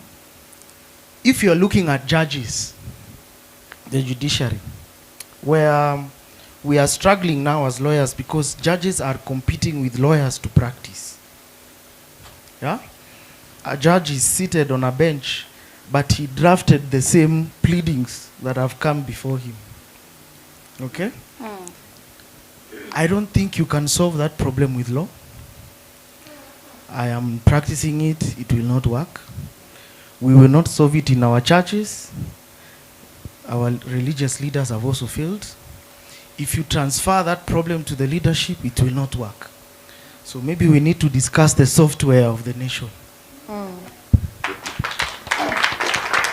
Interesting comments. The panel, who wants to go first? Yeah, very fast. I think in Britain they said if you want revolution, kill all the lawyers. Because they were the problem in the society. You find in Kenya, somebody has stolen the billions or allegedly used it in a manner inconsistent with their right to property. Before they're even arrested, they have gone to court for anticipatory bail. They have not even been arrested to be asked where is 10 billion. They have a bail in hand. Yet the Constitution already provides for right to bail. That if you are arrested, you should be produced within what? 24 hours anyway, and you have a right to bail for whatever, for everything because of our history. Yet lawyers have found a creative way of getting anticipatory bail. I'm saying that as a teacher of the law, that our solution is not the law. You know, Kenyans think if we make more laws, even to follow law is a moral choice. It's not a legal choice. You decide to say, because this is illegal and I'm a good person, I'm not going to do it. That is not a legal choice. That is a moral choice. And so heap and heap of laws is not the solution. Singapore had the worst corruption than Kenya. And that's why it's the best case study. Singapore had worse corruption than Kenya. But it reached a point that people were tired of being tired. And just said, we are not going to take business as usual. We are not going to allow this amount of corruption. And therefore, I think we must, and that is why I like that word Singapore. Whether it is used by the loosiest politician, let us hold them accountable and say, Mheshimiwa, with this action, how are we going to get there? But at least we have a definition defined. So the issue of corruption is a big issue in Kenya, and I think we need to tighten our laws. But beyond that, we need morality. We need to be tired of doing this. There's a lot of surveys that have shown that even those who are not corrupt don't consider corruption that bad, yet we know what it has cost Finally, I think on the issue of power, because I was a board member, very briefly, I look at it also as an issue of justice. By the way, Kenya Power don't make money from those rural consumers, where somebody only have light, no fridge, no whatever. The cost of bringing that person power all the way from Lesos down to Homa Bay, and then he uses token for 100 for 1 month, because he want to light the light between 7 and 9. He's not paying for the cost of getting them the power. So that is why Kenya Power have to overtax the industries. And there is, as a consequence, where the industries, they now hide in the slums. They hide in the slums, they hide in informal settlement, where if you are in the pole there, you are being hit by stone, you cannot disconnect them. And so that culture and that lack of discipline is where Singapore was. Finally, why Singapore? Even in Kenya Power, we realized that, you know what, look at inequality in Kenya. In Nyanza, we produce electricity in Odino, which has to come back to Kegati for it to come back to Sondu. The power in Nyanza is from Lesos here. Moroni is just a substation. The people in Moyale and Northeastern are part, their office is it still in Nyeri or Kiambu? Because there is no power there, apart from those generators. Because you know the growth of this country has been skewed. If you look at the percentage of rural electrification in some counties, if you do infrastructural audit of Kenya in some counties, they have more tarmac road than the rest of the country. And those inequality, and I had the issue of inequality here, even when it comes to power, other people in their villages have power. Other people, they have not seen power. And therefore, there is a push towards equality. I conclude by saying, look at the statistics. 60% of Kenyans in Nairobi live in slums. How are you going to get to Singapore when 60% live in informal settlement? There are studies showing the negative association that children growing in informal settlement in one room without dignity are getting. They are being molested. So, I'm not generalizing, but you know there is a lot going on in there. Now, look at the amount, and where did Singapore begin? Housing. But look at the resistance on the issue of housing. Just building a house has become an issue that other people have even gone to the street. Building, and then we talk of right to shelter in the Constitution, we talk of human dignity, we talk of right to sanitation, yet somebody lives somewhere where they cannot be accessed by ambulance and no sanitation. And so the issue we have in Kenya is the peanut dream. We have to think big, and we have to be inspired. And to me, that is the purpose of leadership that Chancellor was talking about. Once we are inspired, let us color the journey to Singapore with our own hands. You know this thing of bad manners. You know, I see my colleagues when I'm in Beijing, at exactly 11:30, every Chinese is going for lunch. And they are running literally. By 12:15 p.m. and they are going to sleep because they sleep for 1 hour. I'm just imagining if it's Kenyans, and they go eat, by the way, they eat the starch things nearly like ugali. So I'm just looking at Kenyans, they eat at 12:15 and then you allow them to sleep. What time will they wake up? They will wake up tomorrow. But I can assure you, Chinese sleep exactly 45 minutes. That 12:15 at exactly 1, they are back to their desks and they are working. I have been in Chinese now, this is the 3rd year. We don't know even where the keys for the doors are, because we have never closed our doors for our house. We came, the whole family here, for 1 month this December. My family has gone back and I've not heard that something is missing in the house. I take days before I see a policeman on the road in China. In China, your car, if you have a car, you are given days to be on the road with your car. You're told your days is Tuesday and Friday. Ojwang is told your days is Wednesday and Thursday. Because Beijing has 20 million people, and that is how they manage traffic. Here we are 3 million and we are chaotic. So the bad manners. And so how have I managed to have the good manners in Beijing, but here I have the bad manners? And I'm the same person. This is a university, cooperative university. Why should a student miss marks? And it wants to compete with Harvard. I was hoping for a clap. That is the question we are asking. You say in cooperative university, Nairobi or KU wants to become a Harvard or a Tsinghua or a University of Singapore. But small marks, the lecturer is seated there. Danko was a lecturer at African Nazarene before you became when I was in Masinde, I lost my marks. I got them 2 days to graduation. Yes, my marks got lost in first year. I got them 2 days to graduation. Today, when I go to my Twitter, they are just 2 people.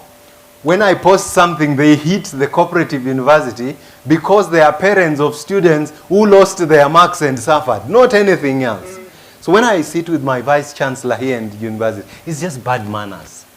So Kenyans from the leadership, us who have been privileged to be up here, we must stop bad manners. Those tears and all that, that is when we will start moving to the next level. But these other things, we want to move, but we are full of bad manners. We cannot. And even citizens, in your house, you are the father, you are the mom. You sit together, you are the mom with your children, you speak to your children, you expect your children, you will have consensus and move. You are a dad, you speak to your children or your nieces or nephew, have consensus and move. Here, we have appointed a president and a cabinet. They go represent us and they agree with something, but we just quarrel with them from morning and evening and they ask, why were we quarreling? Why were you quarreling? Can we just have some consensus? Or somebody has never met me and just starts to abuse me. The other day I was in the village and I was walking. And somebody says, hata hiyo suti ni pesa yetu.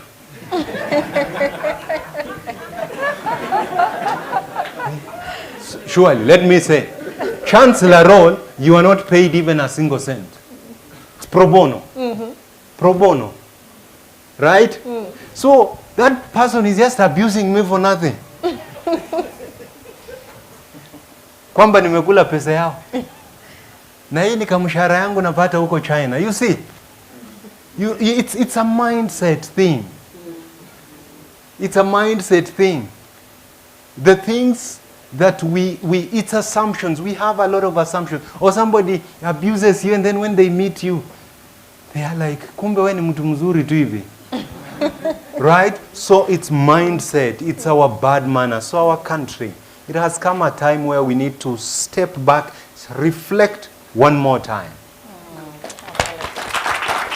Thank you so much, our Chancellor. Now, we've gone on a long tangent. We started with power, corruption, bad manners. Now I don't know where to even go. But we need to take questions from the audience.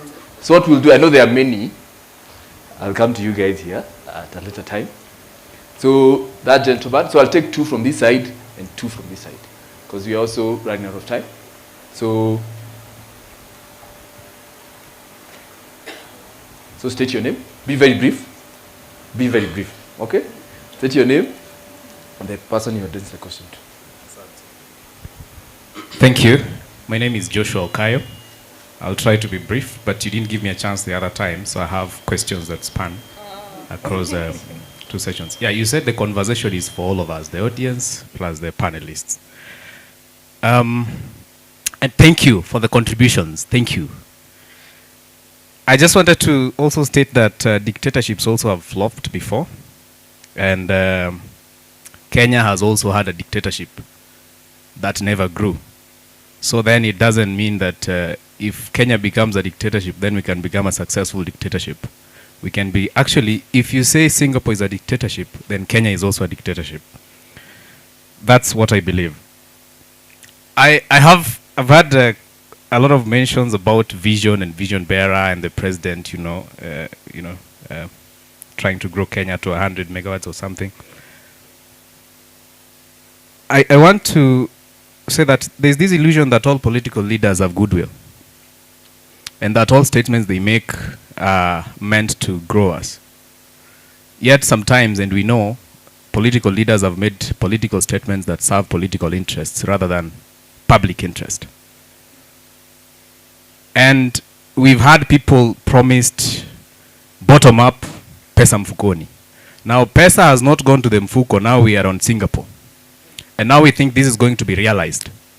If pesa mfukoni bottom-up was not realized, or it is not being realized, and no one is working on it to finish that agenda before we pick up on another, why are we thinking that then this Singapore that we talk about, and Dr. Juang is very proudly talking about Singapore because he advises the president, why are we thinking that Singapore is going to be possible?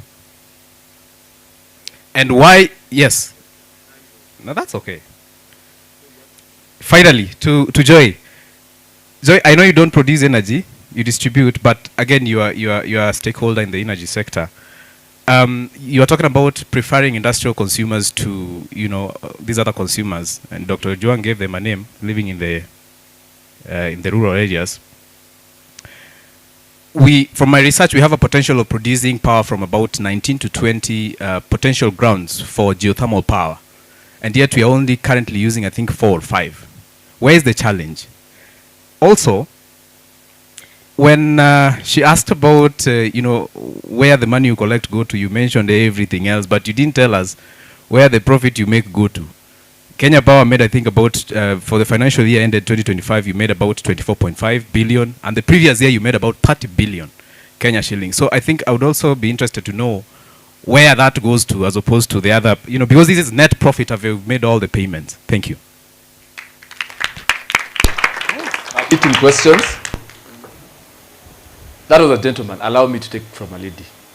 And then I'll come to you later. Any lady with a question on this side? Oh my goodness, none. So I guess we'll just have to give the gentleman. Proceed. Before you go, he has taken a lot of your time, so be very brief, please. I will be brief. I think I had said my name. So just like Daniel in the Bible, that is Daniel chapter 2. I think whenever we really come to such conversations, let us now come to really get the solutions to our challenges that we have at home. Number one, we have the institution, our accountability institution, that today have been politicized much. And even when someone is wrong, he will say, this is a political witch hunt.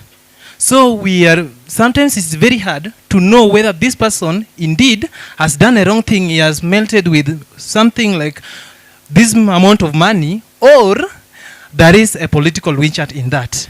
So I believe in our discussions, we are going to be help on this. How can we really differentiate the two? From there, we are going to curb impunity.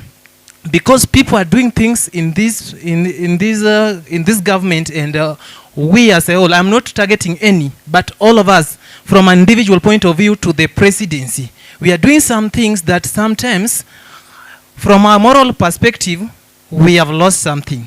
Secondly, I'm thinking that when we are doing more reformations, let us also look at the county governments because of the devolution.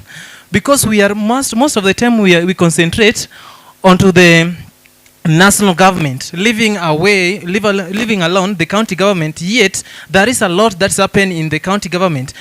We were just talking with I'm sorry, but 1 minute. We were just talking with someone here, and we said that more money is squandered at the county government more than the national government, but because we always blame someone on the top.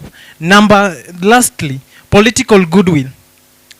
at an individual point of view, all the political parties in opposition and in government, let us have political goodwill for good development. And those who are in government, let us also not forcefully use some rules or governance systems that hinders other people's development. Because from our research, in 2014, we had public debt of 2.4 trillion. Today, it is 12.05 trillion. That is almost 11 years, if I'm not wrong, or 12 years. Really, are we going somewhere? So let us really think of that. This side. The gentleman at the back was the first one. Again, I keep on saying, follow instructions. Be very brief. So good afternoon. Thank you for the chance and thank you for your contribution. I will be very brief.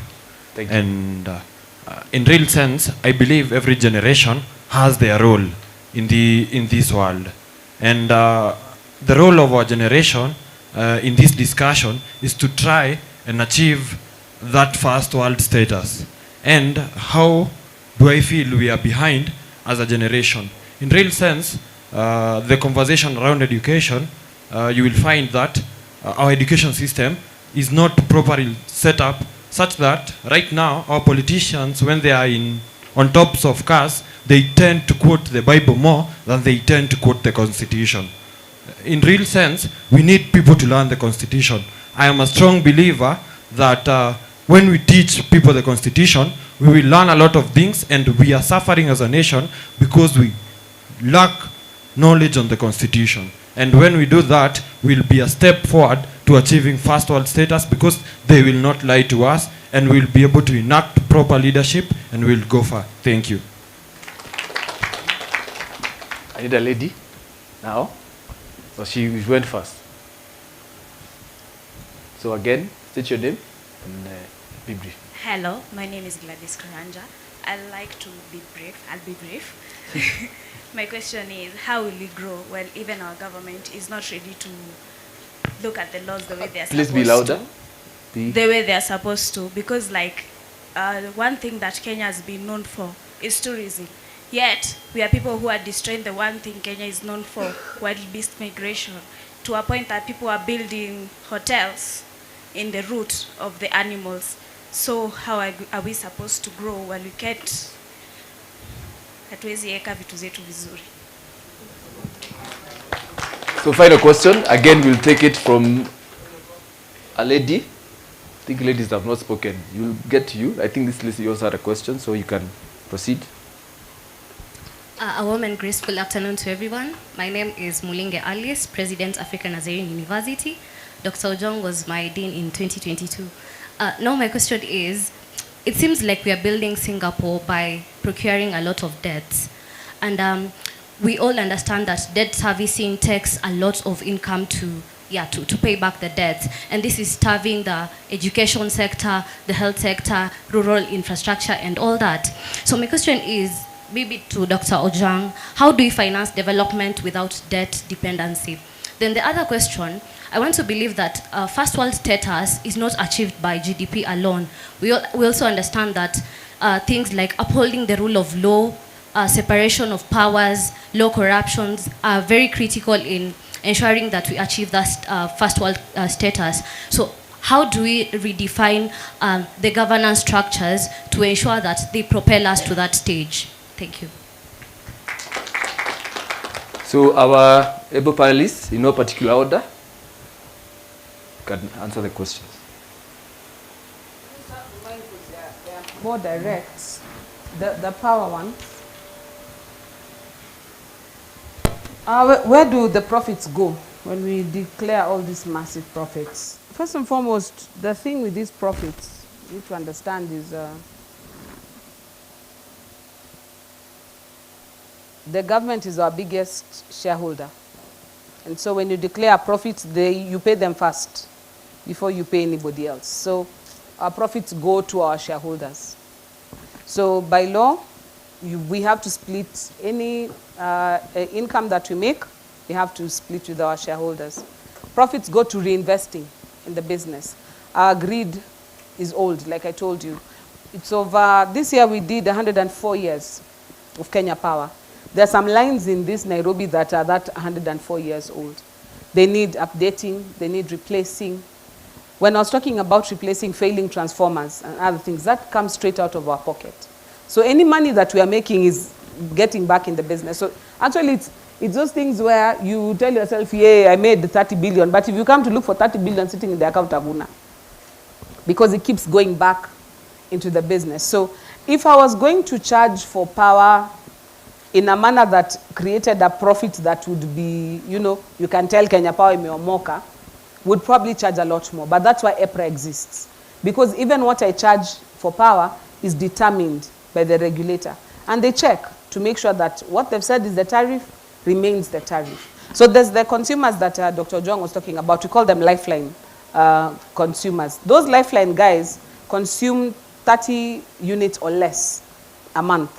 A guy can put a token for 200 bob and stay with it for 2 months. What it costs me to get power to him costs more than I'm making from him. So that element of cross-subsidization exists because now when you consume up to 100 units, you pay a little bit more for your power. And so you find, for example, if the way guys would sometimes complain, I used to pay 500, now I find I'm paying 1,000. It's because if you cross the 30 unit threshold, your tariff goes up. If you cross the 100 unit threshold, like these guys of Karen who leave the lights on all the time, they have a higher tariff. So it goes graduating. So by the time we're getting to industries, they pay a whole lot more. Like up to 13 cents, I think they pay per unit. Now, it's not a preference of industries. It's because they can afford to pay me. Because for them, power is a cost of production, and that cost of production can be passed to the consumer. They can make it back. It's a business. So even if I charge them premium for their power, they can pay me because they're making money. And if they pay me, I'm afloat to be able to pay for that guy who's getting the power to him is costing me more than I'm making from him. That's why I'm saying we need industrial guys to remain part of the grid. But if in the industrial area, we've put Mukuru here, there's another Soweto there is what there. So any power going to Inda is being sabotaged constantly. They get to a place where they can't rely on me for power, so they move. When they move, they don't pay me. When they don't pay me, I can't afford to keep the line open for you. So that's what I'm saying, it's a symbiotic relationship.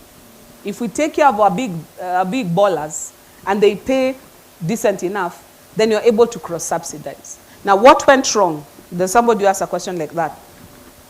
Now, this is a bit of politics and history and all of it, and I'll try and keep it brief because, yeah, it's ridiculous. Somewhere in 2018, we started doing politics with power. So somebody would wake up and say, you know what, from tomorrow, everybody is going to get connected power for 15,000 bob. It costs a whole lot more than 15,000 bob to connect people to power. But when guys hear that, what do? Yeah, they go, they start connecting. That's why we went from 3 million customers to 8 million in like a few years. Now, when that happens, it's very good for mwananchi. We are happy. Hata mimi ushago tuligongelea mita kwa mti tukaifunika na nini juu steam inarudi when we took advantage of it. But for the business side, it took a hit. So what happened? Kenya Power was cash strapped. So what happened? It couldn't pay its producers. So what happened? They started defaulting. Before long, all of us are being hit with penalties because we borrowed money to develop the... So before long, all those things coming back to us, the tariff had to be adjusted because the market had to autocorrect. So even now, we are still repaying some of the bad manners we did when power was subsidized to a level that was not sustainable to keep the industry going. So that's kind of the science behind it. Now, when it comes to geothermal, for you to sink one geothermal well, you're looking at about $5 million. Some even go up to 10 million. When you look at what it brings into the grid, maybe if you get a really good well, it will give you 10 megawatts. You said you've seen 19 sites. Let's say those 19 sites, we get super steam. You know, like ile steam ya Kishua. It would give me combined total, best case scenario, 200 megawatts. Now, so I have 200 megawatts coming into the grid. The thing with steam, you have to realize, because we produce from many sources, we sort of have a merit order. So during the day, the guys who produce from solar are the guys who take their power first. So if the guy has steam, but I need to take from solar, I'll not use his power first, I'll use these guys. So what happens? I have all these wells, but they have to vent steam because I still can't take from them. Once the solar guys go down, then I can go take the guy from steam. By that time, if you look at how long it takes to even pay itself back, sometimes it becomes unsustainable. The other complication that in Kenya, we develop geothermal power in two parts. There's GDC, the Geothermal Development Agency, that now looks for those sites geologically where we can sink the wells. They need a budget of like about, I don't know, like 100 billion, I think, last I checked. But on the other side, you've got Kenyan, who actually produce the power, which also costs us. Some wells are like 5 cents, 7 cents, but they also cost us money. So at the end of the day, geothermal is renewable. Like I said, it's renewable, but renewable, the technology is not cheap. So we may have it in abundance. We may be in a place where we are able to take advantage of it because not many people have geothermal, but it's not a walk in the park. So that's what I would say. But just to finish off, there's somebody who asked about this issue about the bad manners. And we need to read the Constitution more than you need to read the Bible. I had a discussion with one of our investors. By the way, he's investing in power. And he said he finds in Kenya, we are a Christian nation, yet them, even their king is the head of the church. They ought to be more Christian than us. But he said he finds that people who are agnostic in Europe are more Christian than the Christians in Kenya who speak in tongues. Our lifestyle does not translate with our faith. So me, I'm born again, I love Jesus, I speak in tongues, but I give bribes.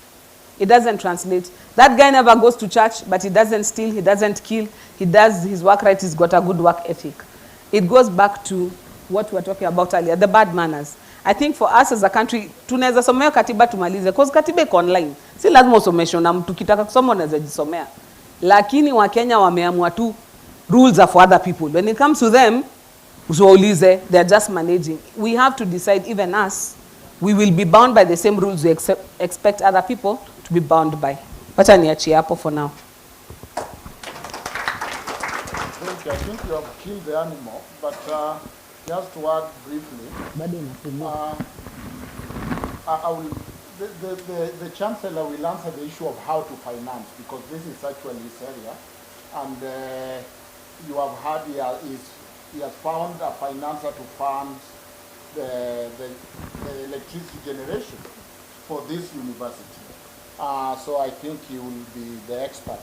But you know, President Ruto is not asking your hand in marriage, so you don't need to like it. I think sometimes we have a criteria that don't help us so much. The issue of I like this guy or I don't like this guy, let's keep it to our partners, if we have one. Because you find a lot of issues of heart around the leaders, and that's how they manipulate us. I work for the president. I'm his advisor. There is no issue of heart. I don't care whether he has a good heart or not. You look at the policy, the paper comes, you do your work, you go to your house where your heart is accessed. He gets to his house where his heart is accessed. So the issue of like and dislike to me are neither here or there. But look at, you know, a real leader, don't just look at things as they are, but things as they ought to be. To me, the boldness, the audacity of saying, you know what, everyone can have universal health care. This is a third world country. I've lived in the US for 14 years. They go to India for treatment. They go to Mexico. They share their medicine with each other. The old men share dentures. You know, those are stories you don't hear about US. And it's a first world country. Insurance is unattainable. So the audacity for a president in a third world country to say, you know what, we are going to attempt universal health care. And you can see the millions that have registered. You can see the audacity of a president in a third world country with the resources, yes, but you know that most of the time we go to those countries to beg, to say, I want to deal with the issue of slums. That boldness, leave the heart, whether you like the heart or not. The boldness, because to me, that is the leadership. Now, my students, should we borrow? I am in charge of justice. Go to the presidential service delivery during Kibaki time. We borrowed. That development went to some places, not to the rest of the Kenya. Look, go to the presidential service delivery during Uhuru's time. We borrowed. That development went to some places, not everywhere. Then when it comes to a time where my village is going to be developed, you are saying, let's stop the borrowing now. Let us pay. No, let us borrow. We will all pay together because some people have been developed and some have not been developed. That's the reality. Go to Saifi and Kaifi in Kenya Power and see the amount of electricity in some counties compared to others. And then when it comes now, where Northeastern are now getting something, where other places are getting something, then the chorus is, let's stop borrowing and pay first. Borrow, we all develop, we will pay together.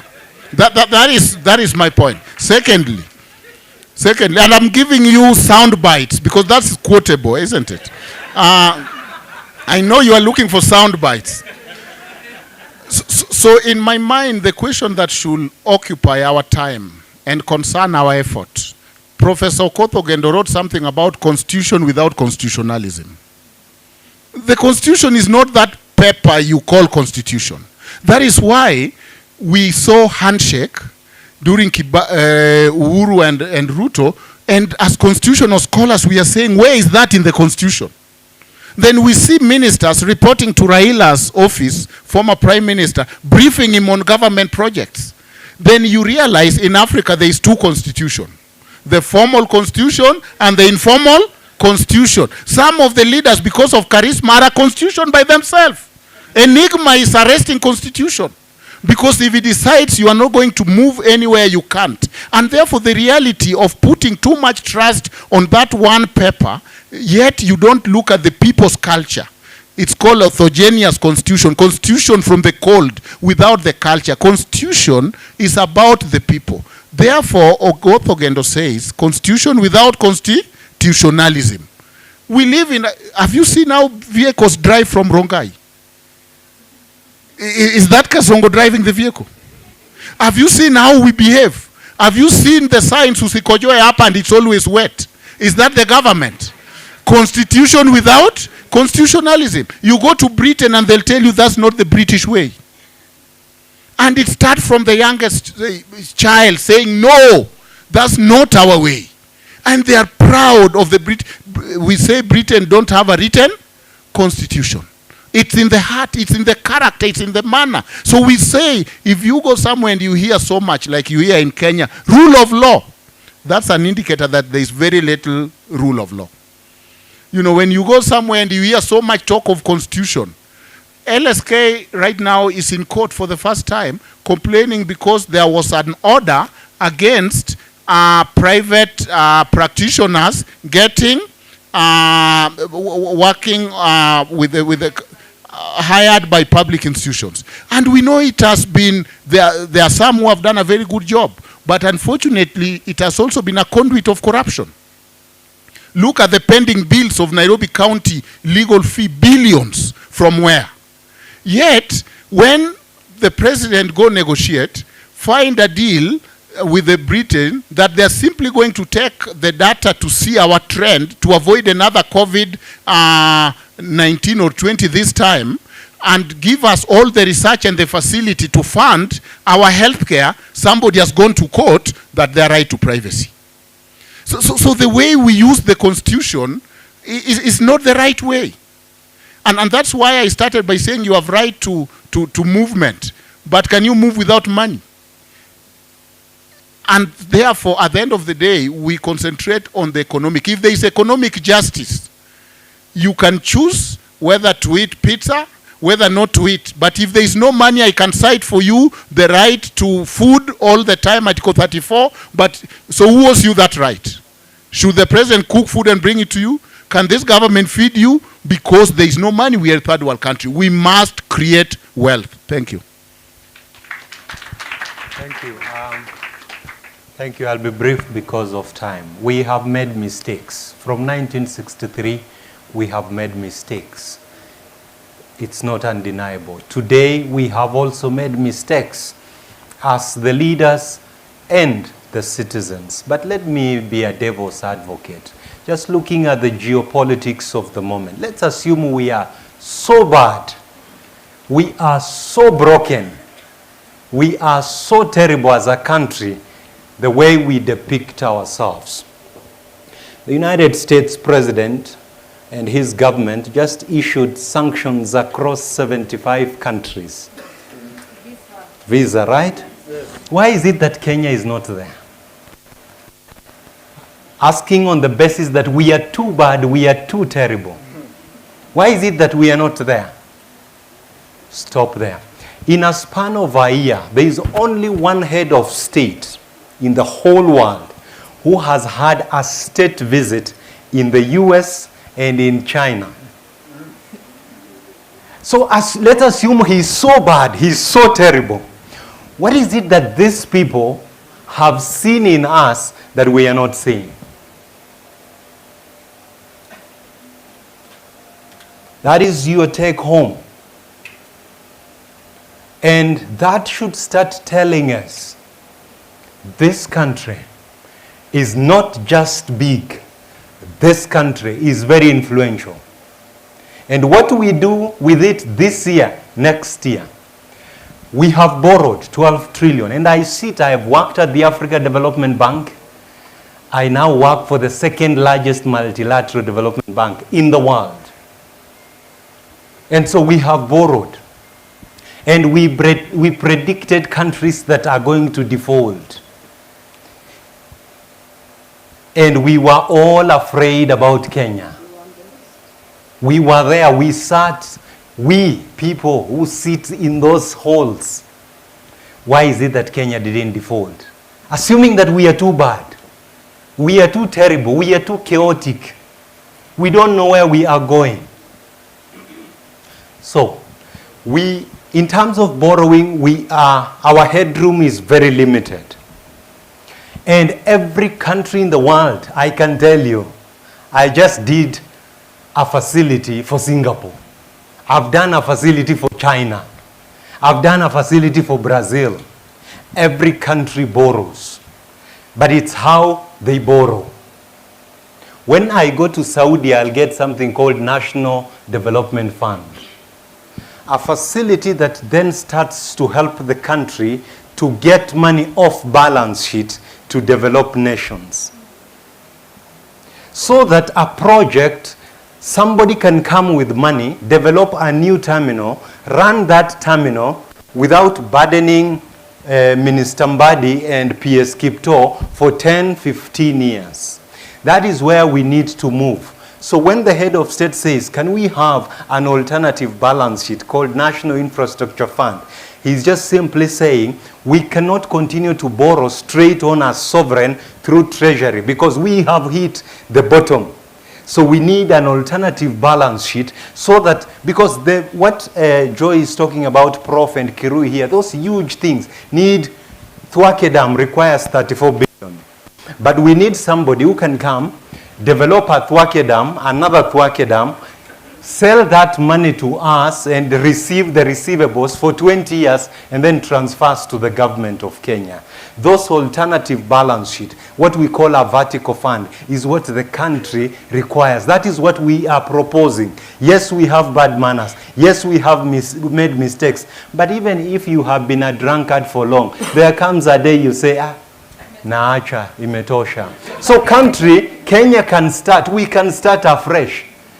President Ruto has not said he has not done a mistake. He may have done a mistake, but he's saying we can pivot and we can go. Singapore's story is simply on 2030. We need to get there on that upper middle income. So it is not a different story. Bottom up, it's still Vision 2030. What we wrote in Azimio was still Vision 2030. We just want to have better education, better health care, socio-political issues organized in a way. So, can we pause for a moment and love ourselves one more time? All right, debaters. I think we could go on and on about this power issue, but I think it's because it resonates with the majority of us. That Mama Mboga in Dr. Ojwang's village, in my village even, it affects us at such personal levels. But I am glad the audience has brought this up because I was coming to that borrowing issue. But Dr. Ojwang, you have the idea of the school of thought that let's continue borrowing. Everybody must develop their, their homes, their home counties. Let's shift gears now to the skilled and innovative workforce. Education is the largest, Dr. Chitunga, coming to you. Education is the largest budget holder at 28.1% of the national spend, and because you're the chancellor of a university. University funding fell by 50% in 2024, and that has threatened the quality of education. Young people are now complaining that, yes, we've graduated, but there are no jobs. Can Kenya become first world when so many young people are educated but unemployed? I love the last statement. So many young people are educated. In fact, one of our brothers there nearly questioned our education system. Kenyan education system is the best in the world, and I'll not use any other example. I manage one of the largest infrastructure facilities in the world. But I'm Kenyan, right? And in China. So if we think Chinese are more brilliant than us, and we have millions of our brothers and sisters here, within and without, doing so, our education system is one of the best in the world.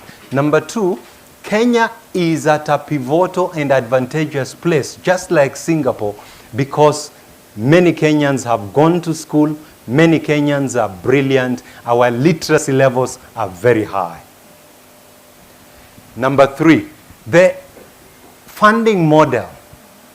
When I ask VC, he is very happy.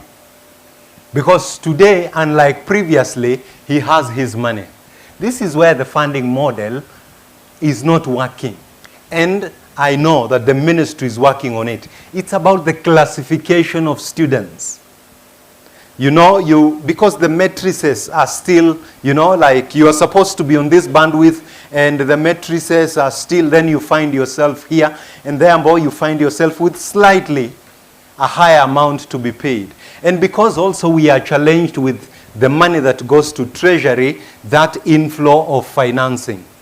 So those two issues, once we get them right, where we place our students, so that when you are poor, you find yourself in that band, so that you receive the amount.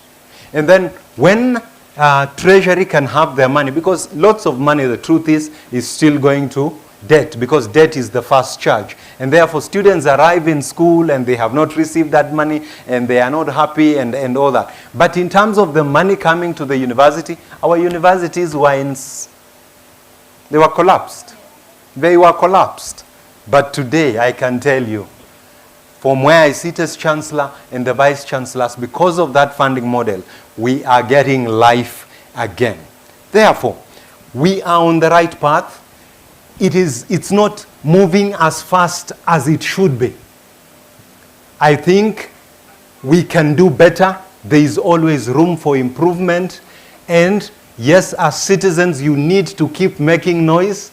Students need to keep making noise. And we ourselves, advisors to the president, need to push that so that then we can make our systems really work, so that health, education, and all those things, once they work, everybody will be happy. Thank you, Dr. Chitunga. Kirui, to you. I know Dr. Chitunga says that we are getting things right, but that may not be the perspective of so many of these jobless young Kenyans. Is the problem the quality of our education that we are providing at institutions of higher learning, or the economy's failure to absorb these skills? For me, let me speak first as a parent and go to the fundamental and the basic level. If you have a child who's doing CBC, in and of itself, it's not a bad system, in and of itself, in principle. because what it's trying to do is it's trying to impart skills at an earlier level, and we stop moving away from competing against each other towards collaborating and actually acquiring skills. So from that fundamental level, we have understood that there is need to impart skills at a much more fundamental level. How it was implemented is another story. It's another story. There is a lot of confusion. If you are a parent with a grade 10, problems. And then we get to the university, which fundamentally, and Prof, Chancellor, you'll forgive me, because sometimes I struggle with this. Because sometimes it seems more theoretical than actually practical. It does. And here I'm speaking, I'm not holding brief for anyone. That's the feeling that I get. Because if you hear, I was conducting interviews today in the morning, and some people are graduates and they cannot express themselves. Their ideas, they can't articulate those ideas. And they're graduates. And we do have a brilliant system, and we have people who are extremely capable. But then are some people being left behind by this system? Is there somewhere where we are, the tide is rising, yes, but are all boats floating? If the tide has risen and we have this good system, are all boats floating? And then the other thing that sometimes is a disconnect is we feel entitled that if I have a degree, I have to get a job. I have to. It's by my right. Is it really a right? Are we guaranteed anything in life? Can we do something else? If we are given the power, when I graduated, I was told I was given the power to read and to do all that appertains to this degree. Is the job the only thing that appertains to this degree? Is it relevant in the market? Because if we all pigeonhole ourselves and think that a job is what I am supposed to do if I have a degree in procurement, for instance, then are there enough jobs for all of us? So that's mindset. Once again, mindset. If you go into university thinking that at the end of it, I am guaranteed a job, whether you're a doctor, a lawyer, whatever degree, then I think you've missed the whole point of education. Yes. So are we building capacity? Yes, we are. Guaranteed 100%. And we have brilliant people. If you pass through education system and get the grades that you deserve, yes. But is a job the only way? Are we exchanging our certificate for money? That's the question that I'm asking. Joy?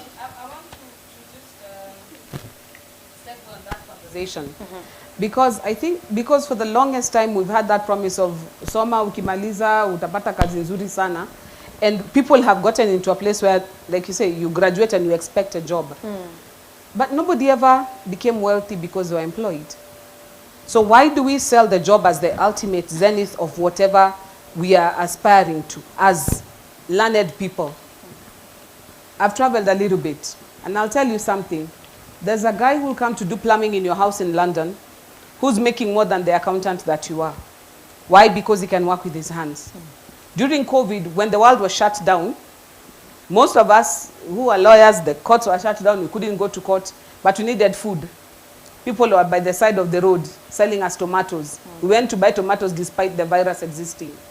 Why is it we do stories on TV of a graduate vuta mkokoteni as if it's a shame? And yet he's getting money in his pocket to feed his family, and there's somebody else who's tammacking while he's playing video games in his father's house for 6 years, who's thinking outside the box. We need to come to a place to help our young people understand what you have in your head, what you have in your hands, what you have in your legs is your rasilimali. Make it work for you. Money, aiandikwangu kule metoka, the guy who's selling for a charcoal, as long as he has got money in the bank, he'll come and buy any services he needs, including mine as a lawyer. Let me close with a small story. I used to be a magistrate once upon a time. Somebody came to my courtroom. He had a video in Chuda somewhere. You know those videos where the kids pay 20 bob to watch Arsenal playing Aston Villa? Those ones. That was what the guy used to do, plus other biasharas. And these guys had come and they had stolen, I think, his ATM card or something, and they had stolen from him. So he produced, as part of his evidence, his bank book. I was looking at that book of this guy who can barely put two sentences together. Clearly hajasoma. If there was a job in government, he would not even be shortlisted. But when I was looking at the money he was moving from that video, me, the magistrate, was sitting there, and I'm thinking, that time I didn't even have a car. I used to take a matatu to work. I couldn't even afford to buy a car. You know, you're looking at this guy and you're like, what am I doing with my life? With my entire degree, that time I think my payslip was like 57,000 gross.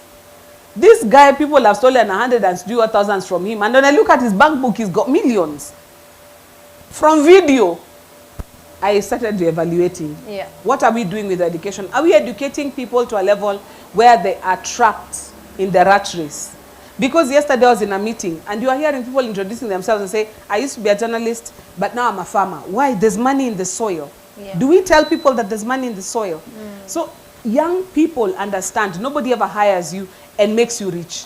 They hire you and keep you comfortable, feed you enough, and keep you healthy enough to keep making them money. Entrepreneurship. Yeah. We have to get to a place where we start making our own money. Because I'll tell you something, study some communities like the Indians or the Somali community. Family businesses is everything. Here your father is doing anauza makaa, you think because umesoma wezi uza makaa.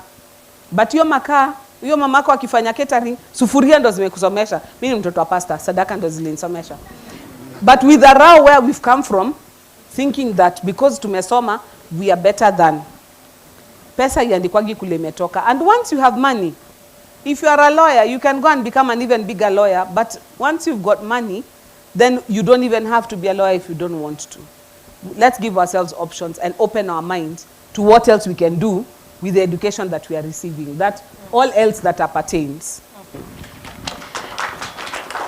Dr. Ojwang, as you respond to that, also perhaps tell us, are we training students or graduates for jobs that no longer exist? And I ask this because Kenya ranks number 64 in creativity outputs, that is ICT services and patents. But we are number 124 in input, research and development funding.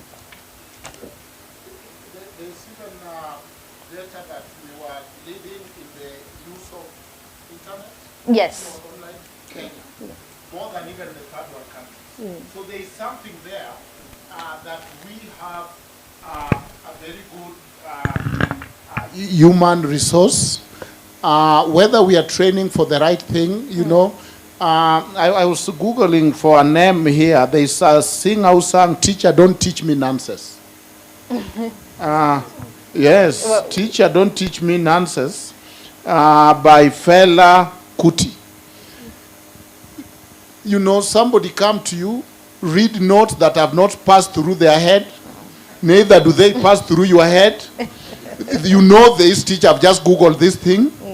Then you go do the exam. Then we think you are going to use this to solve the world or to solve problems. Because really, what is education? What have you done for the society? If you look at the US, their second export is education. How many people go and spend money in the US? And that's how US earn a lot of money from education. How many Kenyans go to South Africa? Yet we have universities saying capitation, tuongezee pesa, nini mbaya. Look at the US university. The second earner of foreign exchange for US and dollars is education. Because education should not be something that drain the pocket of the government and all we need is nipe. How many of these universities have a product in the shelf in a supermarket? I talked to the chair of JKUAT, soon they will have one, I know Chancellor is pushing one, but can you think about it? We have more than 30-something university. You go to Carrefour, go to any supermarket. Have you met a product produced by thinking from any of these universities? And therefore, there lies the problem. So in summary, the US adopted what they call not survival for the fittest, but making you fit to survive.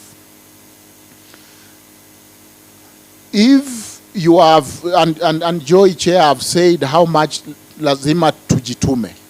You are there in your parents' basement with your boxers eating Cheetos, sending hashtag, this country is corrupt and a sham. You are there. I mean, what is your contribution? There is enough finger and to go around, and there is enough blame to go around. What are you doing? You are there researching for somebody doing a paper in India. Isn't that what most of our students do? Of course, to earn income. But then we look at the morality of the whole education setup. You bring a paper, somebody has put AI, has brought it as the assignment. We must hold our corner, even in the education. But in a good note, Kenya product of education, whenever they go, when we left here and you get to the US, you start seeing the A's that you could not see in our system. And you wonder, wow, it's possible. You know, I still remember placement tests that I did because I was so scared of math placement. And I passed. And then I met a Chinese student who told me, you answered all the questions. I said, yeah, because if you don't know the answer, you guess. He told me, isn't that corruption? So this Chinese, where you don't know the answer, unaacha. Me, I was told, kama ujui answer inaweza kuwa ni B ama C. So I've done my Kenyan thing, and I'm here with my B in maths, in placement exam. We have good input. That is why most of the international firms are getting their headquarters in Nairobi for Africa. That is why the UN, Kenya is going to have one-stop shop like New York, where all the UN offices and agencies are coming to Nairobi. It's because we have a population that is learned, that can do things, and that are very active. We must differentiate between employment and work. Yes, we need employment, but work is broader than employment. So if you say, I have a right to employment, you know, in the rights, you must say, who owes you a duty? I have a right to employment, so who has the duty to employ you? Maybe sometimes we confuse the language of right. I want this, become I have a right to this. Maybe what you are saying is I really need a job, but you are putting into the language of right. I think the job of government is to grow the economy, the private sector, and that is the 2030 vision, and that is what Singapore did, so that people can have choices. You go to the US university, somebody is in the third year, major undecided, because there is so much choices. They can go this way or this way, because life is about choices. Poverty, there is no dignity in poverty. It's about choices. So you can choose to go to university, not that you didn't go because there is no money or help, but you can choose to do high school because you have choices. And that is what Singapore look like. The people following. Today, if you take your phone and you are a teacher and say, teaching jobs in Papua New Guinea. Do you know who knows where Papua New Guinea is in the world? Where Lao PDR is? Where Uzbekistan is? Where Kazakhstan is? Azerbaijan? What I'm saying is, most of the countries in the East and Asia, the aging populations are, people are aged. So, please, our young people, President nilisikia akisema juzi ati kujituma. Look for jobs in those places. Don't just wake up, ulisoma Masinde kama mimi, you are coming to Nairobi. Try. You are an accountant. Try. For specialized courses like law, maybe they will need something extra. But all these social sciences, try. Then get some language. Enter YouTube, learn some Chinese or some French or some Germany or some Russia. I'm telling you, I lived in Cote d'Ivoire. And when I went to the American school in Abidjan where my children were, most of the teachers were Kenyans. Today for a teacher, just Google teaching jobs in Togo. You will be able. We limit ourselves. You are looking for a job in Mombasa, in Eldoret, in wherever, and you are looking for a job in government, for sure. This man has, I don't know how many years to retire. For you to get his job, you have to wait. Government is full. Since I was appointed, everybody asks me for a job in government. Mimi mwenyewe sina job in government. Let's go look for jobs. You know, we think going to Qatar or Saudi, tunaenda kufanya domestic. No. There are so many jobs there. Let's try and go, and we will be able to take care of our country and our families back here.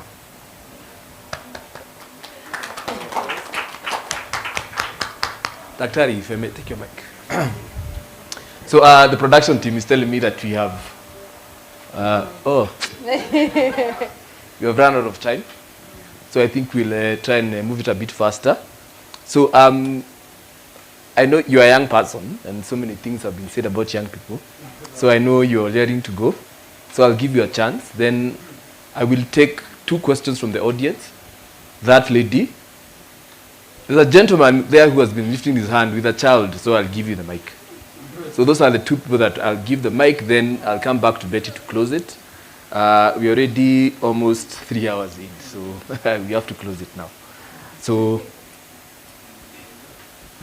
start with your name, and then maybe perhaps your feedback for the Okay. panelists. Thank you. My name is Cynthia Soy. I recently graduated at the University of Nairobi, journalism and mass communication, and I'm currently working as an editor and video producer at Opera News Kenya. And I have so many things burning in me because I feel like you haven't mentioned so much about the youth. But let's first go to the question of the day. Is it too ambitious for Kenya to be a first world? And I want to say no, it's not. It's ambitious, yes, but it's not unrealistic. And when you ask me what a first world looks like, I think high income, I think low poverty, I think high human development, I think about strong institutions. I appreciate that you've talked about government and how it's the successful dictatorship in Singapore. I think what you should say there is they are governable. Kenyans are not governable. Kenyans are lazy. Kenyans,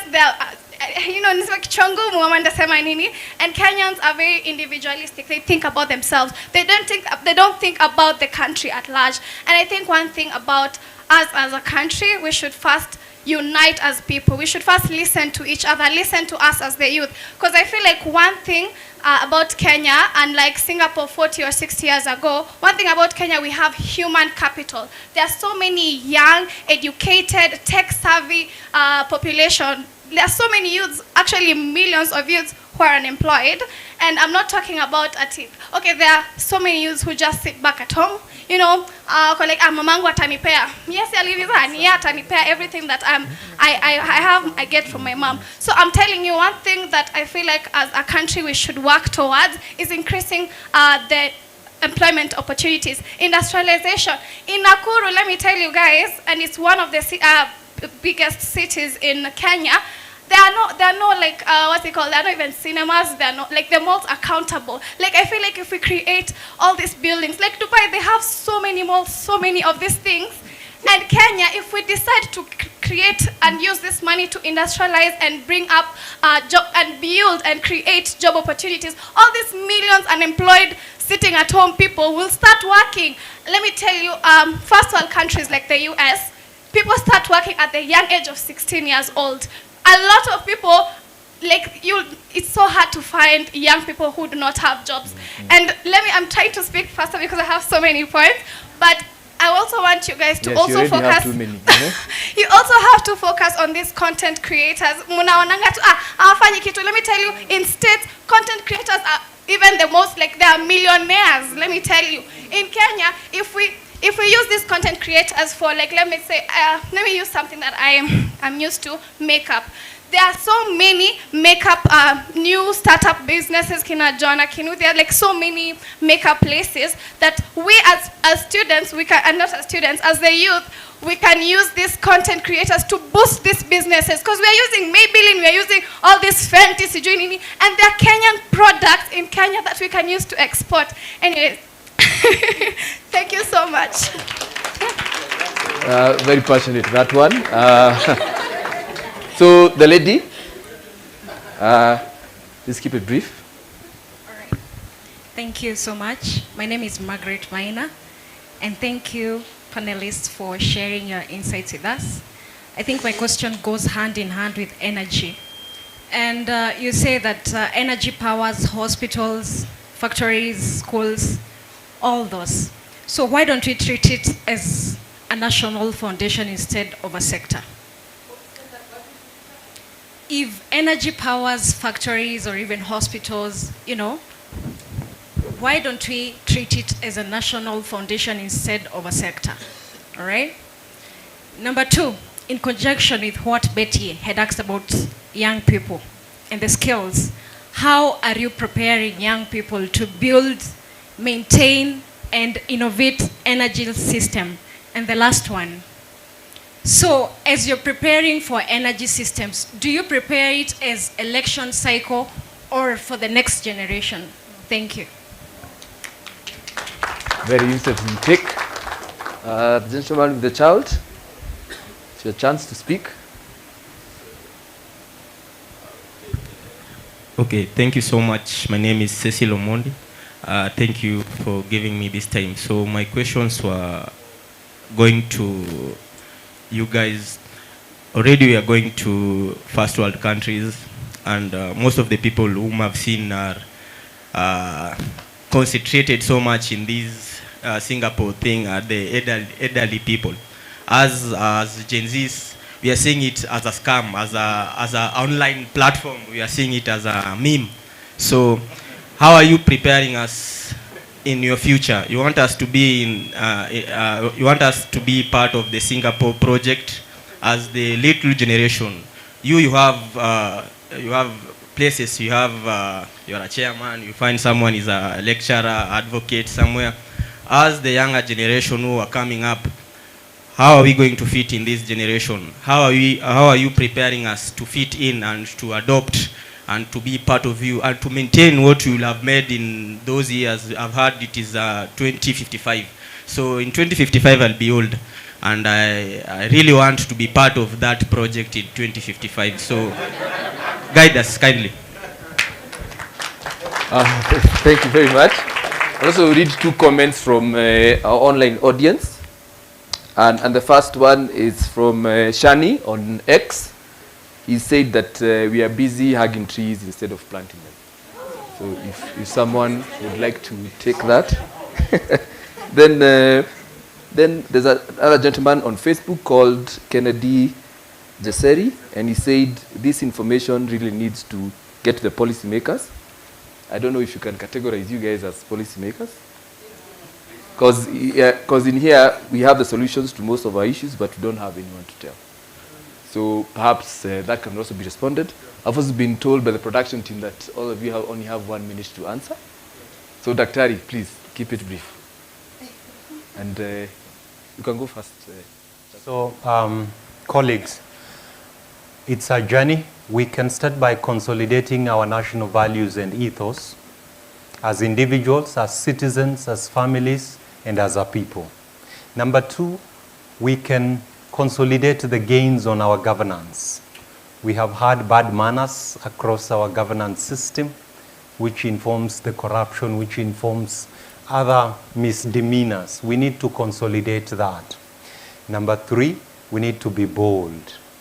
Bold, courageous, to go into a journey across all our sectors, and the sectors we are talking about are strategic sectors, sectors that will enable our economy to start growing at 9%, not at 4%. When it grows at 9%, then we can unleash the jobs. Finally, we have a good country.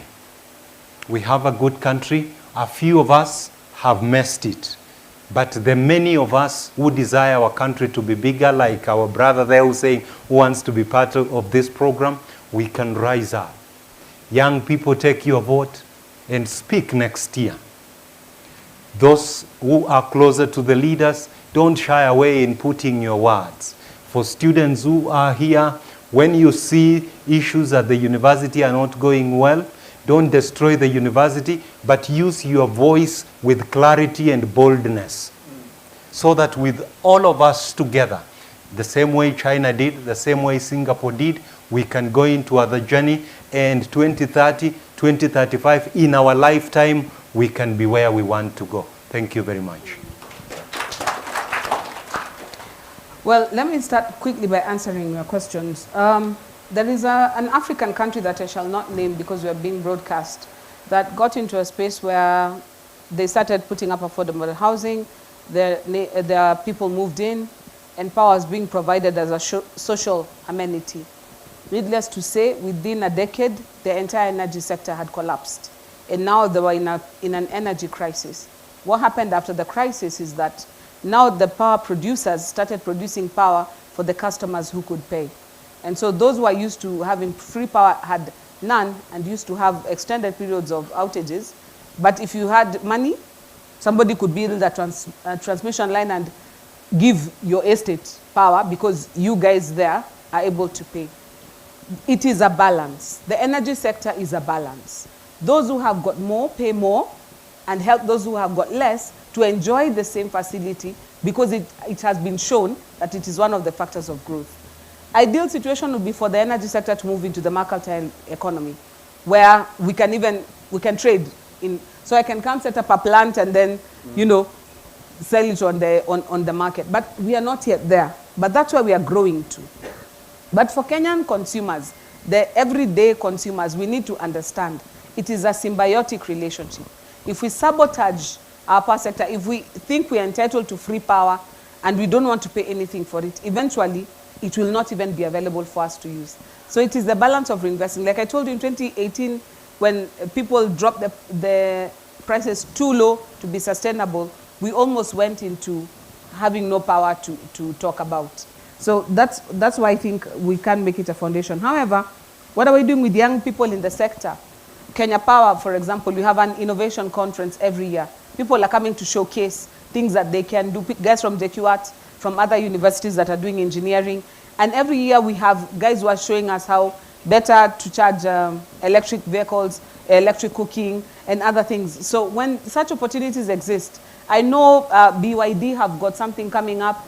It's an opportunity to showcase. Every year, Kenyan also has one. So if you are in the energy sector as a student, there are opportunities in Kenya to showcase what you're doing, and all of us are trying to look for talent. Because in this sector, innovation is a big deal. And unlike popular belief, we don't have enough engineers. We don't have enough innovation in this sector. So the room for us to grow is a lot, because right now we are importing most of our technology. And finally, how do we do our electric planning cycle? Is it per election? No. There is a master plan that is domiciled in the Ministry of Energy. And this master plan now tries to help us know where are we going to develop power. Is Ketraco building the lines to evacuate that power? Does Kenya Power have the capacity to distribute that power? So there's a grand master plan that is housed at the Ministry of Energy that if we stick to, works. When we allow politics to come in between, it does not work. So this government, when they were coming in, one of the things they purposed to do was to allow Kenya Power to operate commercially. And that's why the tariff was bumped up almost overnight and the cost of power went up and everything. But what that did, it gave us a lifeline as an industry to operate competitively. So if we keep the politics out of energy, it should stabilize. And right now, I think we are going into tariff review next year. EPRA will be going around in every single country looking for views from Kenyans about energy. Attend those sessions. Make your voice heard. Let also you learn a little bit about what we are doing. Kenya Power, we've started doing a lot of adverts and PSAs online for people to learn what it takes to do the business of power, because also there's a lot of ignorance on what we are doing as Kenya Power. So you're welcome to write a letter, drop in a request. We love partnering with schools. Our foundation sponsors students in engineering, especially girls, because we don't have enough girls in the sector. That's why I insist on calling myself chairman, because there's so many men in that sector that even me, I'm a man. But we need more diversity, and so I would encourage you to step up. And because nimeona ako ka sign, let me end with this small quick story for all of us as Kenyans. There's this man who prayed for a wife, and he said, I want a wife who's tall but not too tall. I want a light skin but not too light. She should be plump but not too plump. But the one thing that is non-negotiable, she should be able to cook. And God brought her this damsel who ticked every box except which one? She could not cook to save her life. And he looked and he said, you just get away from me. And yeah, I don't want to see you again. At the same time, there was a guy who was also praying for a wife. And his specs were almost the same. And God takes the same girl and takes it to this guy. So he looked, he was like, kila kitu, figa ya chupa, tick, tick, tick, tick, tick. But when he tried the food, it was poison. The next thing he did is he used his little resources, paid for her kidogo catering. She not only learned how to cook, she learned how to serve and garnish, na kadhalika. He got himself a wife. Both prayers were answered, but one needed a little bit of effort to get it where it needs to be. God gives you a tree, he then give you a chair. God gives you soil, he then give you food. What we need to do as Kenyans, we need to get to a place where we stop serikali. Let's start taking trees and making furniture for ourselves, because we have what it takes. We're talking about Singapore. As far as I'm concerned, Singapore doesn't exist. Kenya is a first world country. We just need to tear off our suit like Superman and manifest our superpower. That's my parting shot.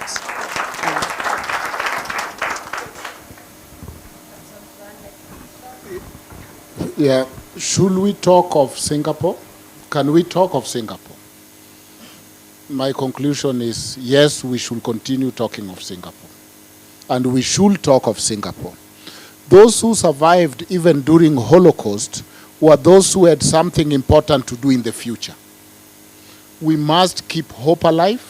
We must require and have something important to do in the future.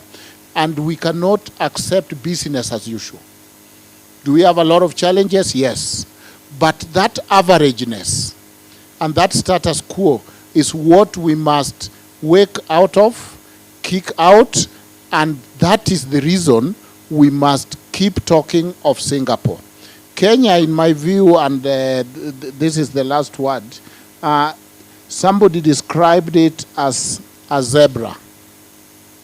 A zebra as the white spot and as the black spot. If you spear the black spot, the same zebra will hurt. If you spear the white spot, the same zebra will hurt. Let us not start fighting at each other and talk of this region versus this region. Let us develop our country so that whether you are in which village, you can do well. One of the things I used to admire about Americans, somebody will tell you, somebody will tell you, I'm a professor in Indiana University. I went to school down the street in primary school. My high school is there. This has been my church. I now work here. Because life is possible in that village. He has no need of going to New York.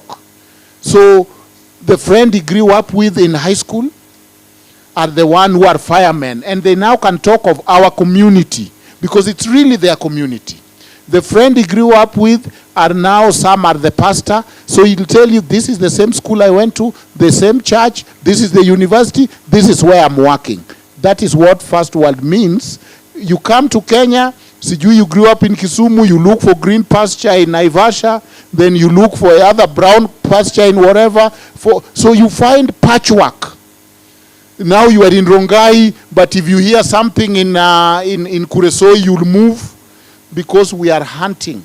And there is no permanency, and there is no security, and there is no coherence. And people, you cannot grow up with your friend and grow up all together because we are not in first world countries. So let's continue talking of Singapore, and the view is that each generation have its generational purpose and mission, whether to betray it or to meet it. This is our generational purpose. About future generation, we talk of future generation all the time, even in environment. Do we know what future generation will want in environment? But we assume they'll want good things. So yes, Singapore is for now and for future generation. Thank you.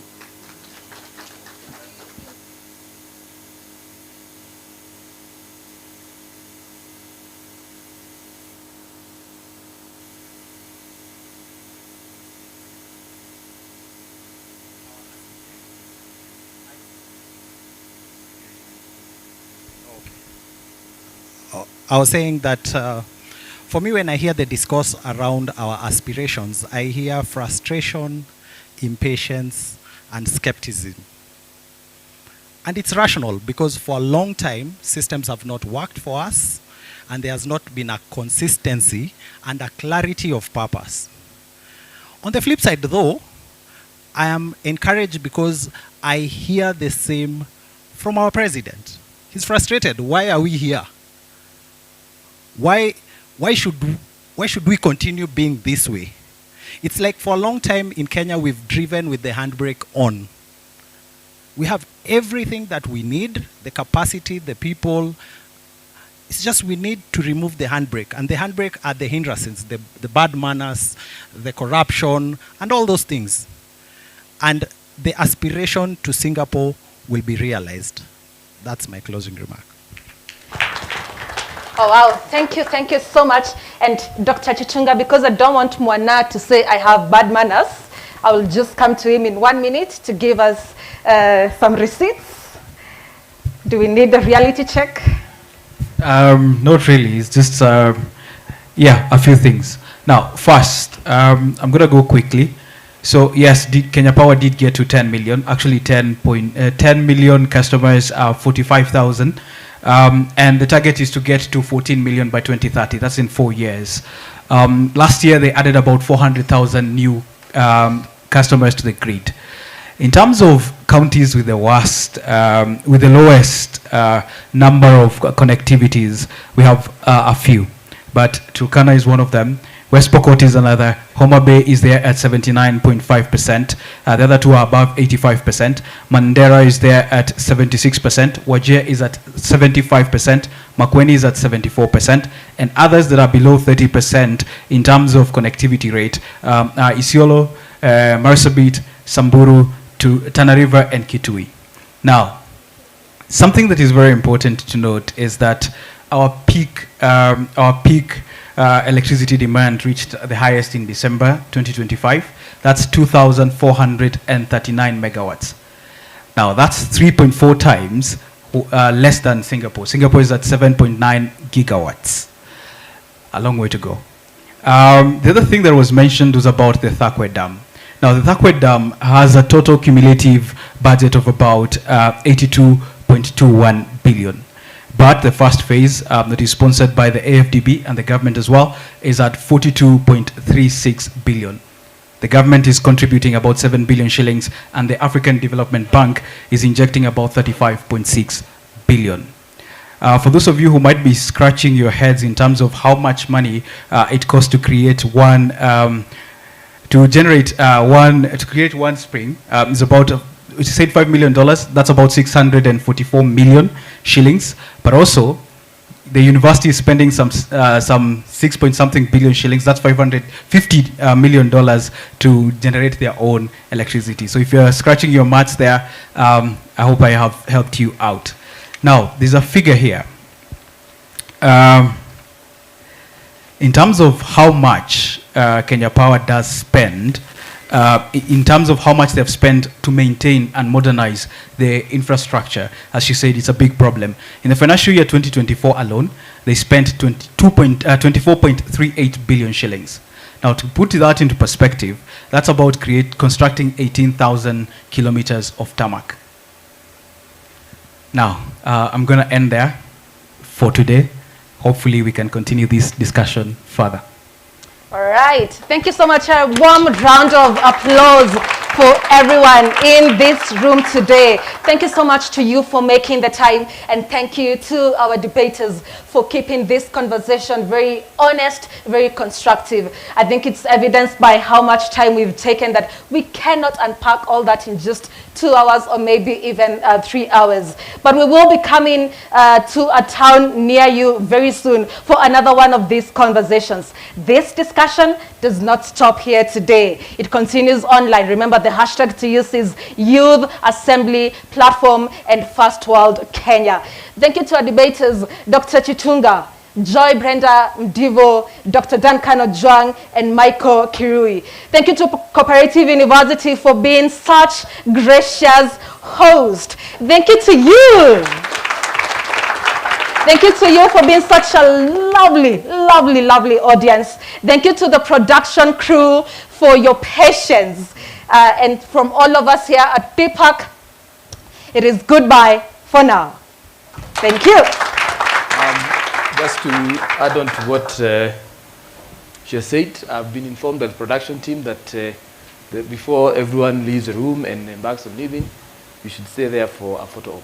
So, yes, asanteni.